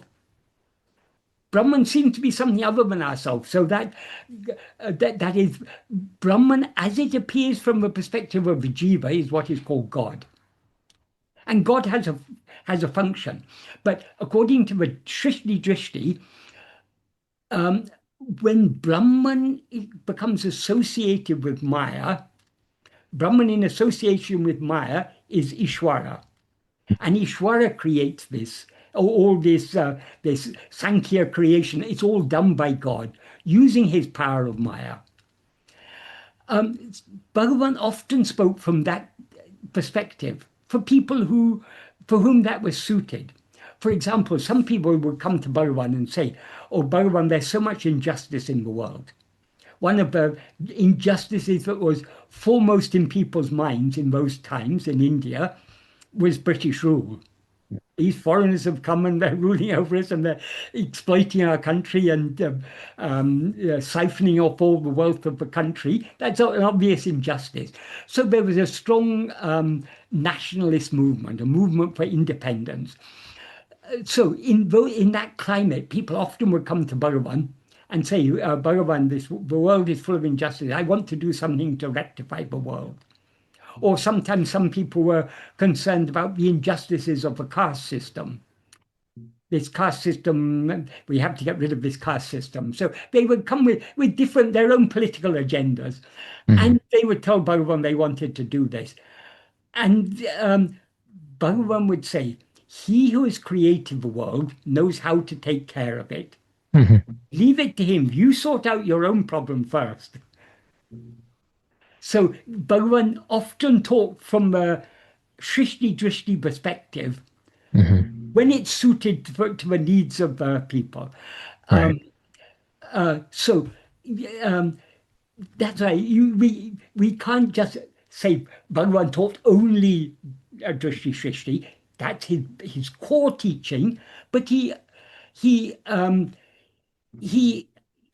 modified his teachings to suit the needs of the people. But if we understand his teachings correctly, even when he's talking in seemingly dualistic terms, he's actually underlying that we can see the Advaitic implication underlying it. For example, one very simple thing. There was, at one time in Tiruvannamalai, there was a conference of Muslim scholars. It was an all India conference. They happened that year to have gathered in Tiruvannamalai. And they were discussing whatever they were discussing, the Quran or whatever. And they, of course, had heard about Bhagavan. So after their conference was over, they came to Bhagavan. And they came with due respect because a lot of Muslims in India are very influenced by Sufism. And they have a regard for Hindu saints also. So they came to Bhagavan with all due respect. And one of them asked him, Swami, what is the goal of all religions? Bhagavan said, salam. Salam means peace. And they said, and what is the means to that goal, to attain that goal? He said, Islam. Islam means surrender. So he's spoken in their language, but what he's actually said is his own teaching. Because his teaching is we have to surrender. Because that is, Bhagavan often said there are two ways, self-investigation or self-surrender.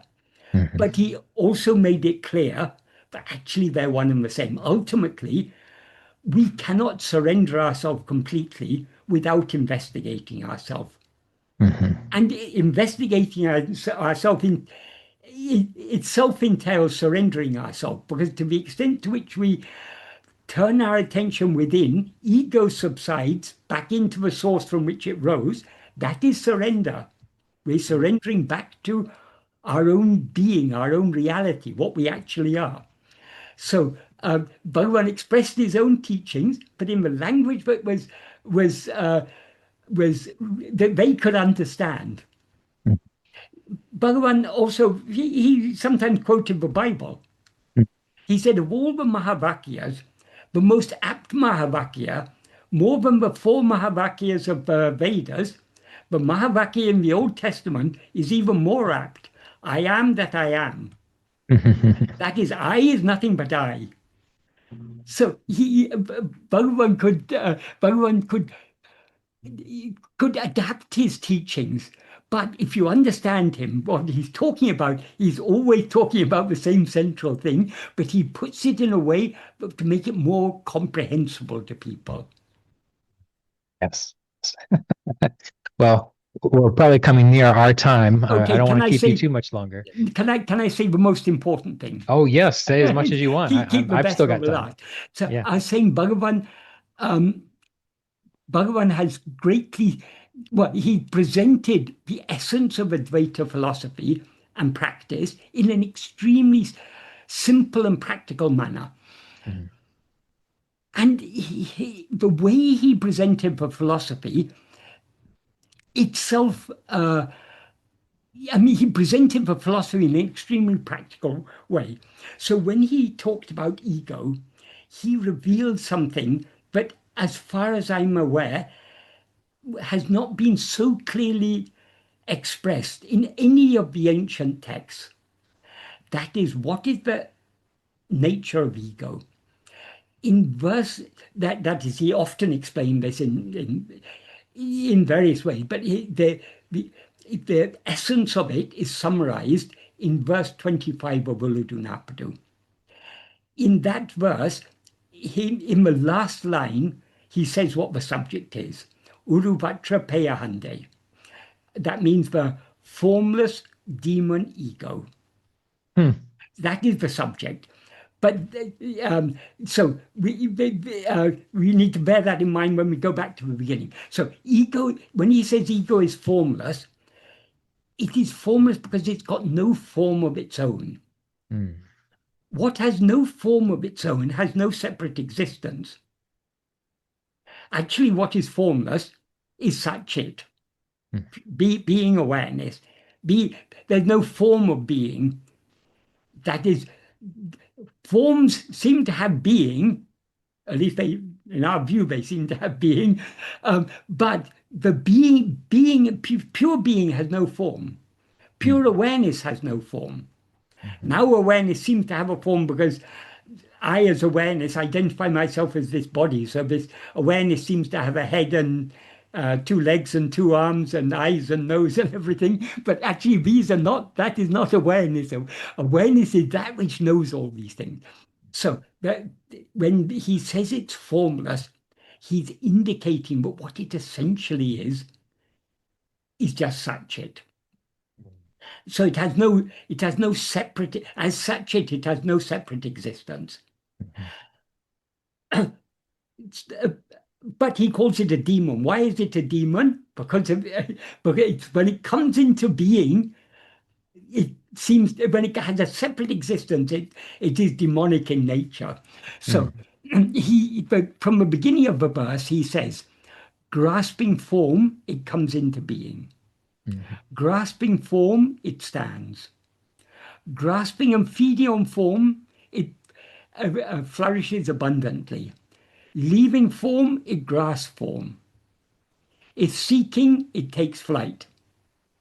The formless demon ego. That's the exact meaning of the verse. So what does that mean? Ego, in its formless condition, it is just Satchit, so it's got no separate existence. So it comes into existence as ego only by grasping form. So what's the first form it grasps? This body consisting of 5 sheaves. That is, as soon as we rise as ego, we project and experience ourselves as a body consisting of 5 sheaves. As soon as we start dreaming, we're a person in that dream. So we are seeing the dream from the perspective of one of the people in the dream, because we identify that person in the dream as I. That is why, though the dream is our own mental creation, our mental fabrication, when we're in the dream, we can't control the events in the dream. Sometimes we can a little bit, but generally, if we're being chased by a monster, we can't suddenly will that monster to disappear. No, we have to run away from it and hide somewhere. Um, why? Because though we are the creator of the dream, we experience ourselves as a creature within the dream. We take ourselves to be a part of our creation. And as a part of our creation, we no longer have control over the creation. So, uh, um, so that is why when we limit ourselves, we also limit our power. So we're not able to just to I I am situated somewhere to the east of you. You are situated somewhere to the west of me. I can't just will that it should be the other way around. It is, this world seems to be very solid. It seems to be, I don't seem to have control over it. I can't just decide that the mountain over there should explode as a volcano. I can imagine it, but I can't do it. So when we experience any world, we always experience ourselves as a person within the world. So the first form we grasp is the form of a body. And in that context, grasping implies projecting and identifying it as I. Just like in dream, we project a body and identify it as I. And then through the five senses of that body, we see a world. So the first sense, grasping form, it comes into being. The form he's referring to is the form of five sheaths, the body. Likewise, in the next sentence, grasping form, it stands. It stands there means it endures. So that again is referring to the body. We cannot rise as ego without experiencing ourselves as a body. We cannot endure as ego without experiencing ourselves as a body. Body, as I say, meaning all the five sheaths, the mind, will, intellect, will, everything. And then in the next sentence, third sentence, he says, grasping and feeding on forms, it flourishes abundantly. Because having grasped this first form as I, we don't stop there. We begin attending to so many other things. We attend to thoughts, we attend to perceptions, we attend to memories, all these things. So all phenomena, when he uses the term form, he means phenomena of any kind whatsoever. So whether physical phenomena, which are just perceptions, we say there's a physical world, but actually all we are experiencing is perceptions. And perceptions are mental impressions.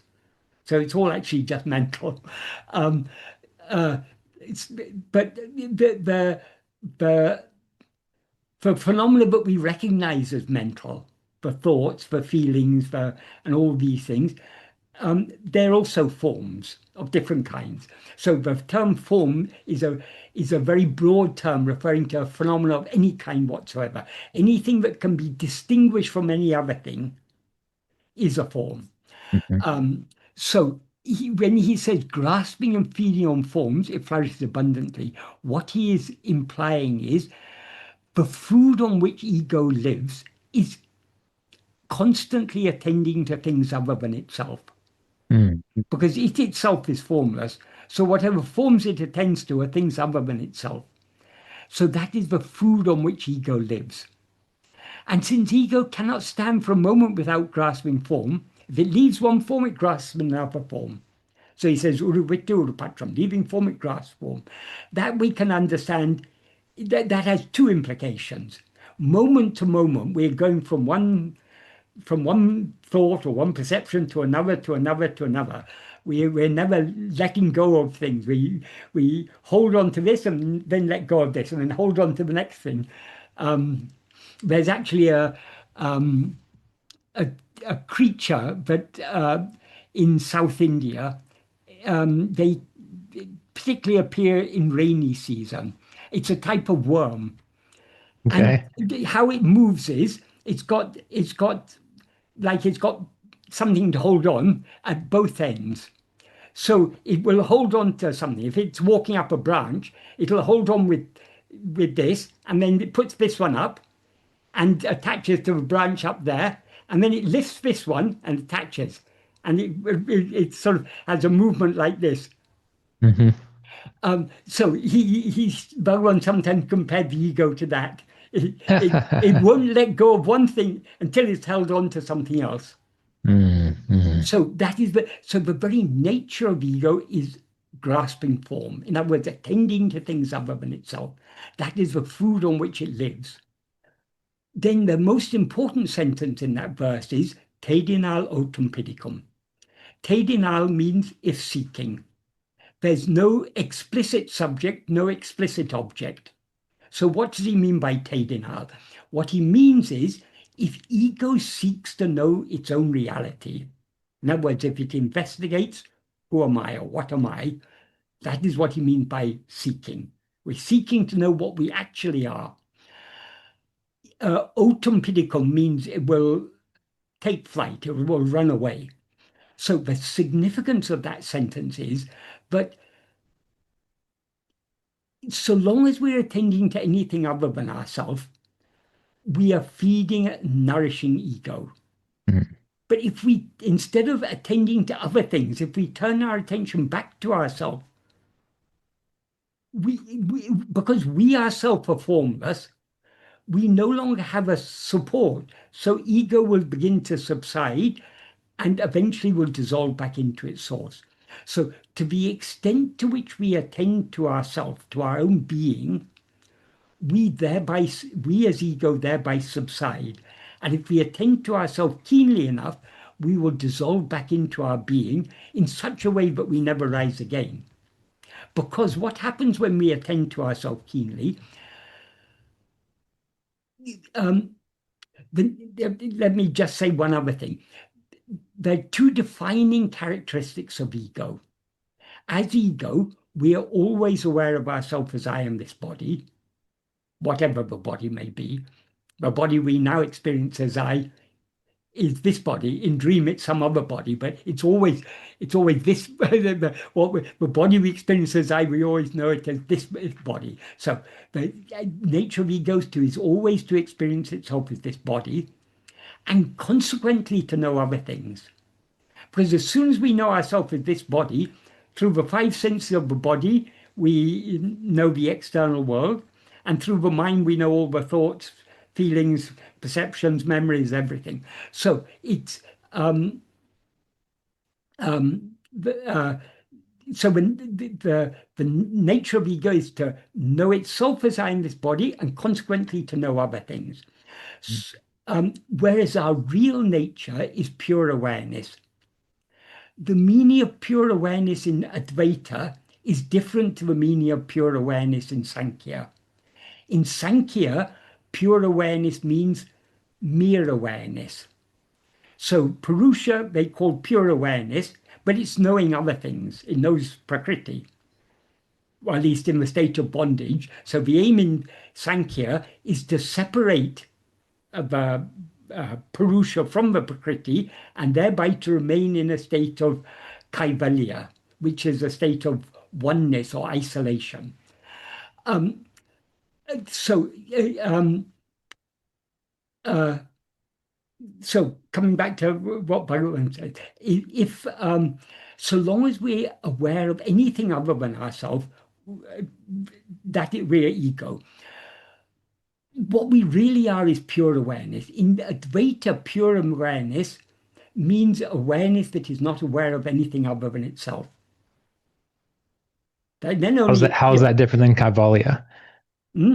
How is that different? That is Kaivalya. That is, but according to Advaita, we are always pure awareness. Even now we're pure awareness, but it's only in the view that is from the perspective of Swarupa, which is what we actually are.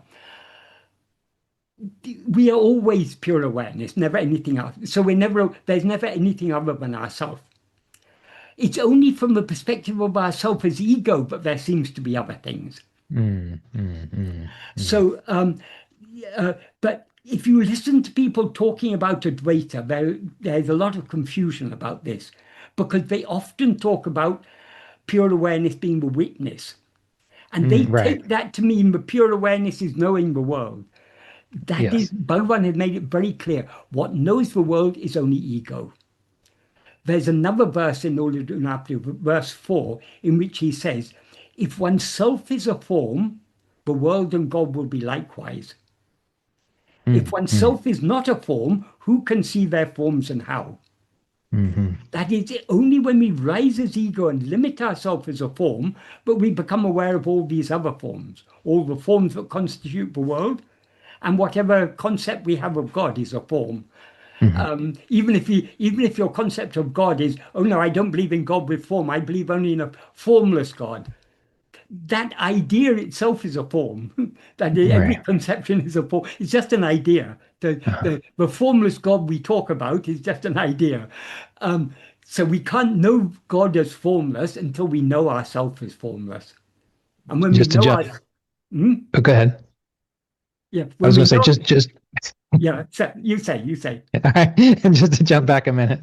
yeah, So when you were saying that in Advaita, the witness, so from what I understand, the yoga and the Sankhya perspective, that would be like the level of Buddhi or Mahat, which yeah. is able, that is what is seeing all of the stuff, but that is not the pure awareness, which is only aware of itself. Does that make sense what I'm trying to say? Yeah, that's exactly what Bhagavan is saying. Okay, Except okay, great. Bhagavan doesn't talk about Mahat. Okay, Yes. if you read talks, you'll see references to that because Bhagavan is talking to people at their own level and according to. But what Bhagavan says is it's ego. Yes. That is, Yes. when we experience ourselves as I am this body, that I, which is aware of itself as I am this body, is ego. And Yes. only that ego is aware of the appearance of other things. Yes. Pure awareness is not aware of anything other than itself, because pure awareness alone exists. Um, uh, so maybe I wasn't representing Sankhya entirely fairly there because Oh, no, I, no. I I love it. yeah, Yeah, yeah. thank you. But I'm not an expert on Sankhya. I have a general idea, and most of what I know about Sankhya is what I've heard other people saying about it. I've never studied any Sankhya text, Yeah. but uh, many Advaitins confuse because they use this term witness without understanding the purpose of the term witness. That is the reason this term witness is used in a lot of Vedantic texts. It is when we are trying to know what we actually are, we first need to distinguish ourselves from everything else. So now we mistake ourselves to be this body, but we need to. So long as we mistake ourselves to be this body, our awareness of ourselves is a mistaken awareness. We're aware of ourselves as something other than what we actually are. So we need to distinguish ourselves from all other things. This is what neti neti is. Some people take neti neti to be a practice. It's not a practice. It's a preliminary analysis in order to understand that we are not anything. In Advaita, it's called Drik Drisya Viveka, distinguishing the seer from the seen, the knower Mhm. from the known. So it's because of this that we are sometimes referred to as witness. That is to draw our attention back to ourselves. We are not anything that is witnessed. We are the witness of all these things. So again, the aim of that is to draw our attention back to ourselves. But many people fail to understand this, and they think witnessing is a practice. I just witness everything. I'm Right. unconcerned witness. That's only a bhavana. That's a mental imagination. That is, we're not detached. We know all these things because we're attached to this body. So um, that's why I say there's a lot of confusion in classical Advaita or in people's understanding of classical Advaita. Everything is there. What Bhagavan said, he hasn't said anything that has not already been said. Mhm. But he said that just that I would say that's out of humility, because actually, though the seeds of what Bhagavan taught, it's all there. Bhagavan has clarified it a lot. And you can read all the ancient texts and end up in great confusion. Bhagavan has simplified things so much. That is, in the time of Shankara, it was necessary for Shankara to write elaborate commentaries on this Prasthanatraya, because that was the only way of convincing all the scholars, the Pandits and others in those days. Bhagavan, because Bhagavan hasn't written any commentaries. It's only, as far as I'm aware, there are two verses from the Upanishads that he's translated into Tamil. One is that of Jata verse, and one is of the final verse of a work called Ullidanapriyana Bandham. That's from another Upanishad, which says, I shall declare Sarva Vedanta Siddhanta, that I will declare the essence of the final conclusion of all of Vedanta. When I dies, I becomes that, and what remains is only I. That I that dies is ego. When ego dies, we become that. We don't actually become that. We remain as that, what we always actually are, and that I alone remains. So these are the only two things Bhagavan has translated from the Upanishads. He hasn't translated anything from Brahma Sutra. He hasn't written any commentary on it. He did sometimes explain passages of the Upanishads when people came there, but he didn't write any systematic commentary. And for the Bhagavad Gita, Bhagavan was asked to select verses from Bhagavad Gita. He selected 42 verses, which he arranged in a particular order and translated into Tamil under the title Bhagavad Gita Saram. So he's given us the essence of it. So we can say all of Bhagavan's teachings are the essence of the essence of the essence of all of Vedanta. Yeah. That is the essence of Dvaita, which is in turn the essence of all of Vedanta, which in turn is the essence ultimately of all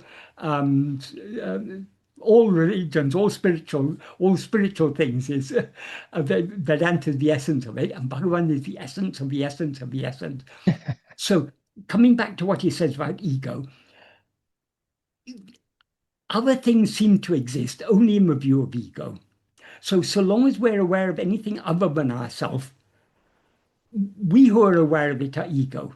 So we cannot destroy ego by attending to anything other than ourselves. But if we attend to ourselves, to the extent to which we attend to ourselves, we thereby withdraw our attention from other things. And when we attend to ourselves so keenly, but we cease to be aware of anything else, we are aware of ourselves alone. That is pure awareness. And as soon as we as ego experience ourselves as pure awareness, we cease to be ego and we remain as pure awareness, which is what we always actually are. That is, ego can never know pure awareness because ego is the impure awareness. But though ego cannot know pure awareness, ego has to try to know pure awareness, because when ego tries to know pure awareness, when it succeeds in knowing pure awareness, it ceases to be ego and remains as pure awareness. Yeah. So the only way to experience ourselves with pure awareness is to attend to ourselves.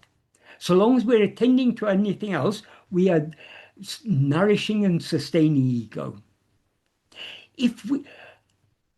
An alternative is given in yoga, which is to chitta-vritti nirodha, to stop all the mental activity. The principal means for that is pranayama. Mm-hmm. That is, though Patanjali talks about 8 limbs of yoga, although 7 of those 8 limbs are common with almost all other practices, yamas and niyamas. In bhakti and jnana, everyone agrees yamas and niyamas. Asana, well, even Patanjali says very little about asana. Right. Then he said pranayama. That is the real key. And then he says, what is it? is it uparati or what's it called? Pratyahara? Yeah, you withdraw your attention. If you don't withdraw your attention from other things, you can't fix it on one thing. Right. I mean, dharana is fixing it on one thing. Dhyana is when you go deeper in that, and samadhi is when you go still deeper in that. It's common to all these parts. The USP of, you can say USP, that in marketing they talk about unique selling point. If Yeah. you bring a new product to the market, there's so many products like that. Who's going to buy your product? You have to have a USP. You have to have something that. So the USP of Patanjali's yoga is pranayama, which Yeah. is a very effective technique for Mhm. curbing the outward going activity of the mind. Because it's a simple observable fact. Right. If your mind is agitated, your breathing will be agitated. If your mind is calm, your breathing will be calm. So, having observed that, this technique was developed. Well, if a calm mind means calm breath, agitated mind means agitated breath. If you calm down the breath, you'll calm down the mind. It's simple. So by that, you can achieve a, a complete cessation of mental activity. You can achieve chitta vritti nirodha. But what Bhagavan says about that is, that's fine, but it's only temporary. Right. Because the uh, if that is every day when we fall asleep, we achieve chitta vritti nirodha. There's no mental activity in sleep. Mhm. Uh, but the mind rises again. If you're in coma, if you have an accident and you get a concussion on your head, you may be in coma. There's no, that is, you've achieved chitta vritti nirodha, but hopefully Right. you're going to wake up one day from Right. the coma. If you don't wake up from a coma, the body will pass away and you'll wake up in some other body as another life. Um, uh, Likewise with general anesthesia or with swoon, these are all what are called manolaya, a Mm. temporary dissolution of mind. But Mhm. because ego is not destroyed, it rises again. Mhm. In order to destroy ego is a false awareness of ourself. So it can only be destroyed by correct awareness of ourself. This is Mhm. what is expressed in classical Advaita, but the problem is avidya and the solution is vidya. Right. The problem is that many people think vidya means you read lots of books, you understand, and that's how you get. No, obviously not, because the avidya is nothing but ego, the false Mhm. awareness of ourselves. So we can get rid of that only by being aware of ourselves as we actually are. And we cannot know that merely from books. There's a whole paragraph in Nana in which Bhagavan, in Who Am I, in which Bhagavan talks about this. But what we have to know, the self we have to know is within the five sheaths. The books are all outside. To know ourselves, we need to set aside the five sheaths. Therefore, we cannot get what we want from the books. He compares books to a mirror. You you don't need a mirror to know you are Ryan. Right. Morning, Right. when you get up, you go and look in. Oh, I'm Ryan. Now I know. No, you know you're Ryan even without the help of a mirror. So Yeah. Bhagavan says the books are pointing in the right direction. They make us understand that what needs to be subdued is the mind. Yeah. But you're not going to subdue the mind merely by reading books. Ramakrishna Paramahamsa put it very beautifully. He said the Panchangam is the astrological almanac. He said the Panchangam may tell you when it's going to rain. But however hard you squeeze the pages of the Panchangam, you're not going to get a drop of water.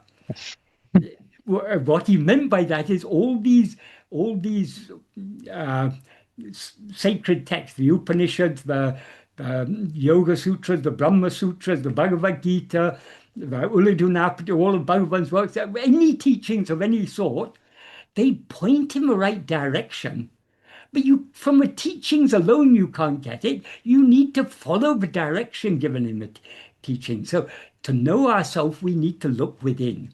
Yeah. So since the problem is ego, which is a false awareness of ourselves, it can be destroyed only by correct awareness of ourselves. And to be aware of ourselves as we actually are, we need to investigate ourselves. We need to attend to ourselves. We need to attend to ourselves so keenly that we cease to be aware of anything else and thereby experience ourselves as pure awareness. Mhm.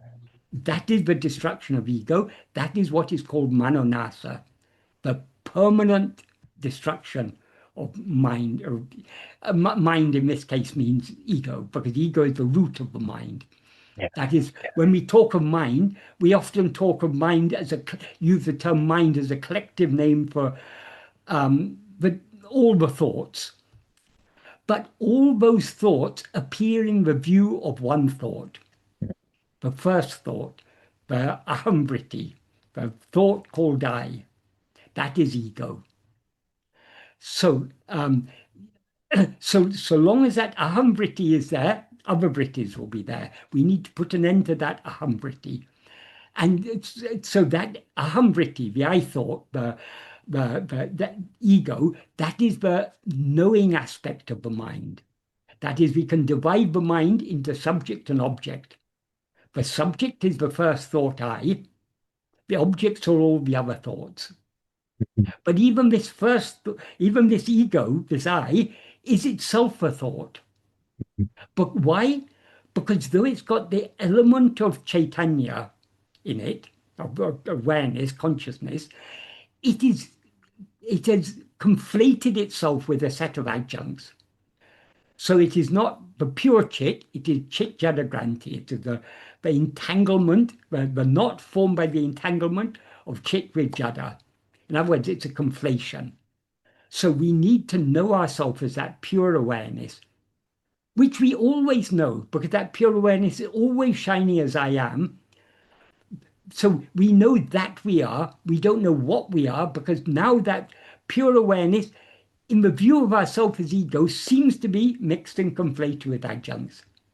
In the view of pure awareness, it's never mixed with anything, because pure awareness is always pure. Right. So when we know what we actually are, we know that we are eternally liberated. So Bhagavan said, we have to go beyond bondage and liberation, because liberation has a meaning only so long as we're in bondage. But when we investigate ourselves and find that we are eternally liberated, then liberation has no meaning, because we were never in any bondage. So it's beyond bondage and liberation.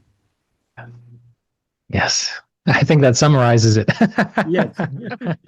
But that what Bhagavan teaches us about the nature of ego is very, it's a priceless clue for this practice of self-investigation. Because so long as we're attending to anything other than ourselves, we are nourishing and sustaining ego. Right.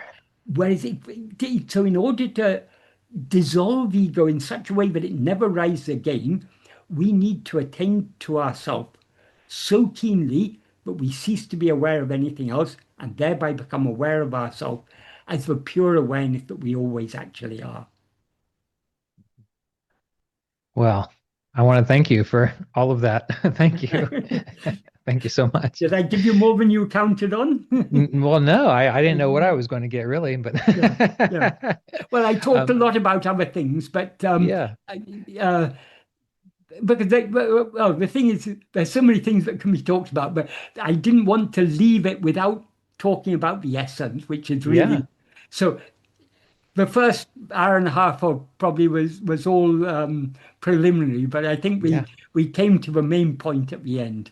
Yeah. And another thing, I was saying about self-investigation and Uh-huh. self-surrender. Since the nature of ego is to rise, stand, and flourish by attending to other things, but to subside by attending to itself, how can we surrender ourselves? I Only by don't know. attending. to ourselves. I see. I see. But that is in the path of bhakti. Uh, that is the culmination of the path of bhakti is self-surrender, or is surrender. They talk about surrender. How are we to surrender ourselves to God? What comes between us and God? We have a will of our own. So we try to surrender our will to the will of God. We try to give up all our likes, dislikes, desires, attachments, everything. This is in any spiritual path. In Buddhism, the main thing is desire is the main problem. How do we have to free ourselves from desire? And this in bhakti also. We try to surrender our will to the will of God. And it's there in any spiritual practice. If you're doing yoga, the nature of the mind is to go outwards. But when you're trying to focus on one particular thing, you have to curb the desire. So curbing desires is essence to all forms of spiritual practice. In bhakti, you're trying to set aside your own will and accept whatever happens as the will of God. We can do that to some extent by following the usual practices of bhakti. We can by developing love for God, we can slowly weaken our own will. We still have likes and dislikes, but they're a lot less intense. But we cannot get rid of the likes and dislikes entirely without getting rid of the root of likes and dislikes, which is ego. Because the very nature of ego is to have likes and dislikes, to have desires and attachments. So if we want to be free of all desires, all attachments, all likes and dislikes, we need to be free of ego. And to be free of ego, we need to attend to ourselves. So this practice of self-investigation, this is the ultimate practice of bhakti. Bhagavan says in a couple of places, he says, this is karma, this is bhakti, this is yoga, this is jnana. But what is the aim of all these four spiritual paths? They're all trying to deal with some problem. In karma yoga, you've got we generally do actions with desire. Karmas. Whatever we do for getting something from it. So in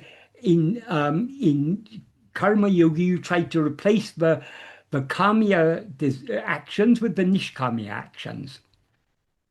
In bhakti, you're separate from God. You feel yourself to be separate from God. You feel you're lacking devotion. You try to cultivate love for God in order to come close to God. In yoga, the mind is a problem. Mind's always going outwards, and you've got so many chitta-vrittis. You want to curb the chitta-vrittis. And in jnana, you want to know yourself. If you follow this path of self-investigation, you achieve all of these. You put an end to all karma karmas because there's no one with any desire for anything. You solve the problem of lack of love for God. It's a state of perfect love for what God actually is, which is that infinite being. You also cease to be separate from God. You become one with God. And you also deal with you put an end to, you permanently achieve chitta-vritti nirodha. So all these paths are achieved just by turning our attention within and subsiding back into the heart. Yeah, wonderful. Well, before I let you go, what I'd like to do is just your website. I would like to know what that is, and then when we get done, let's just hit stop record because I have one more little thing I want to ask you, but just not on the record. Right. Okay. So your website is sriramanateachings.org. Yeah, sriramanateachings.org. I'll go ahead and I'll put a link to that. And in that, there's at the top there are some tabs. One of the tabs is translations. And that has most of my translations of most of Bhagavan's original works. Okay. Okay. And are any of these available like as books that people can buy, or is it just downloads on Yeah, here? yeah. There is. There's already one book has recently been published, and another book is going to be published. There's a book Okay. called Core Teachings of what's it? Ramana Maharshi's Core Writings is one Okay. book, Okay. and another book will be coming in the next few months, which will be similar. It'll be my translation, but it will also have the Tamil versions in it. Okay. Yeah. So I'll direct people there. I personally really like to have a book in my hand to read rather Yeah, I than know many people do. Many people read on do. the internet, but Yeah. that's good.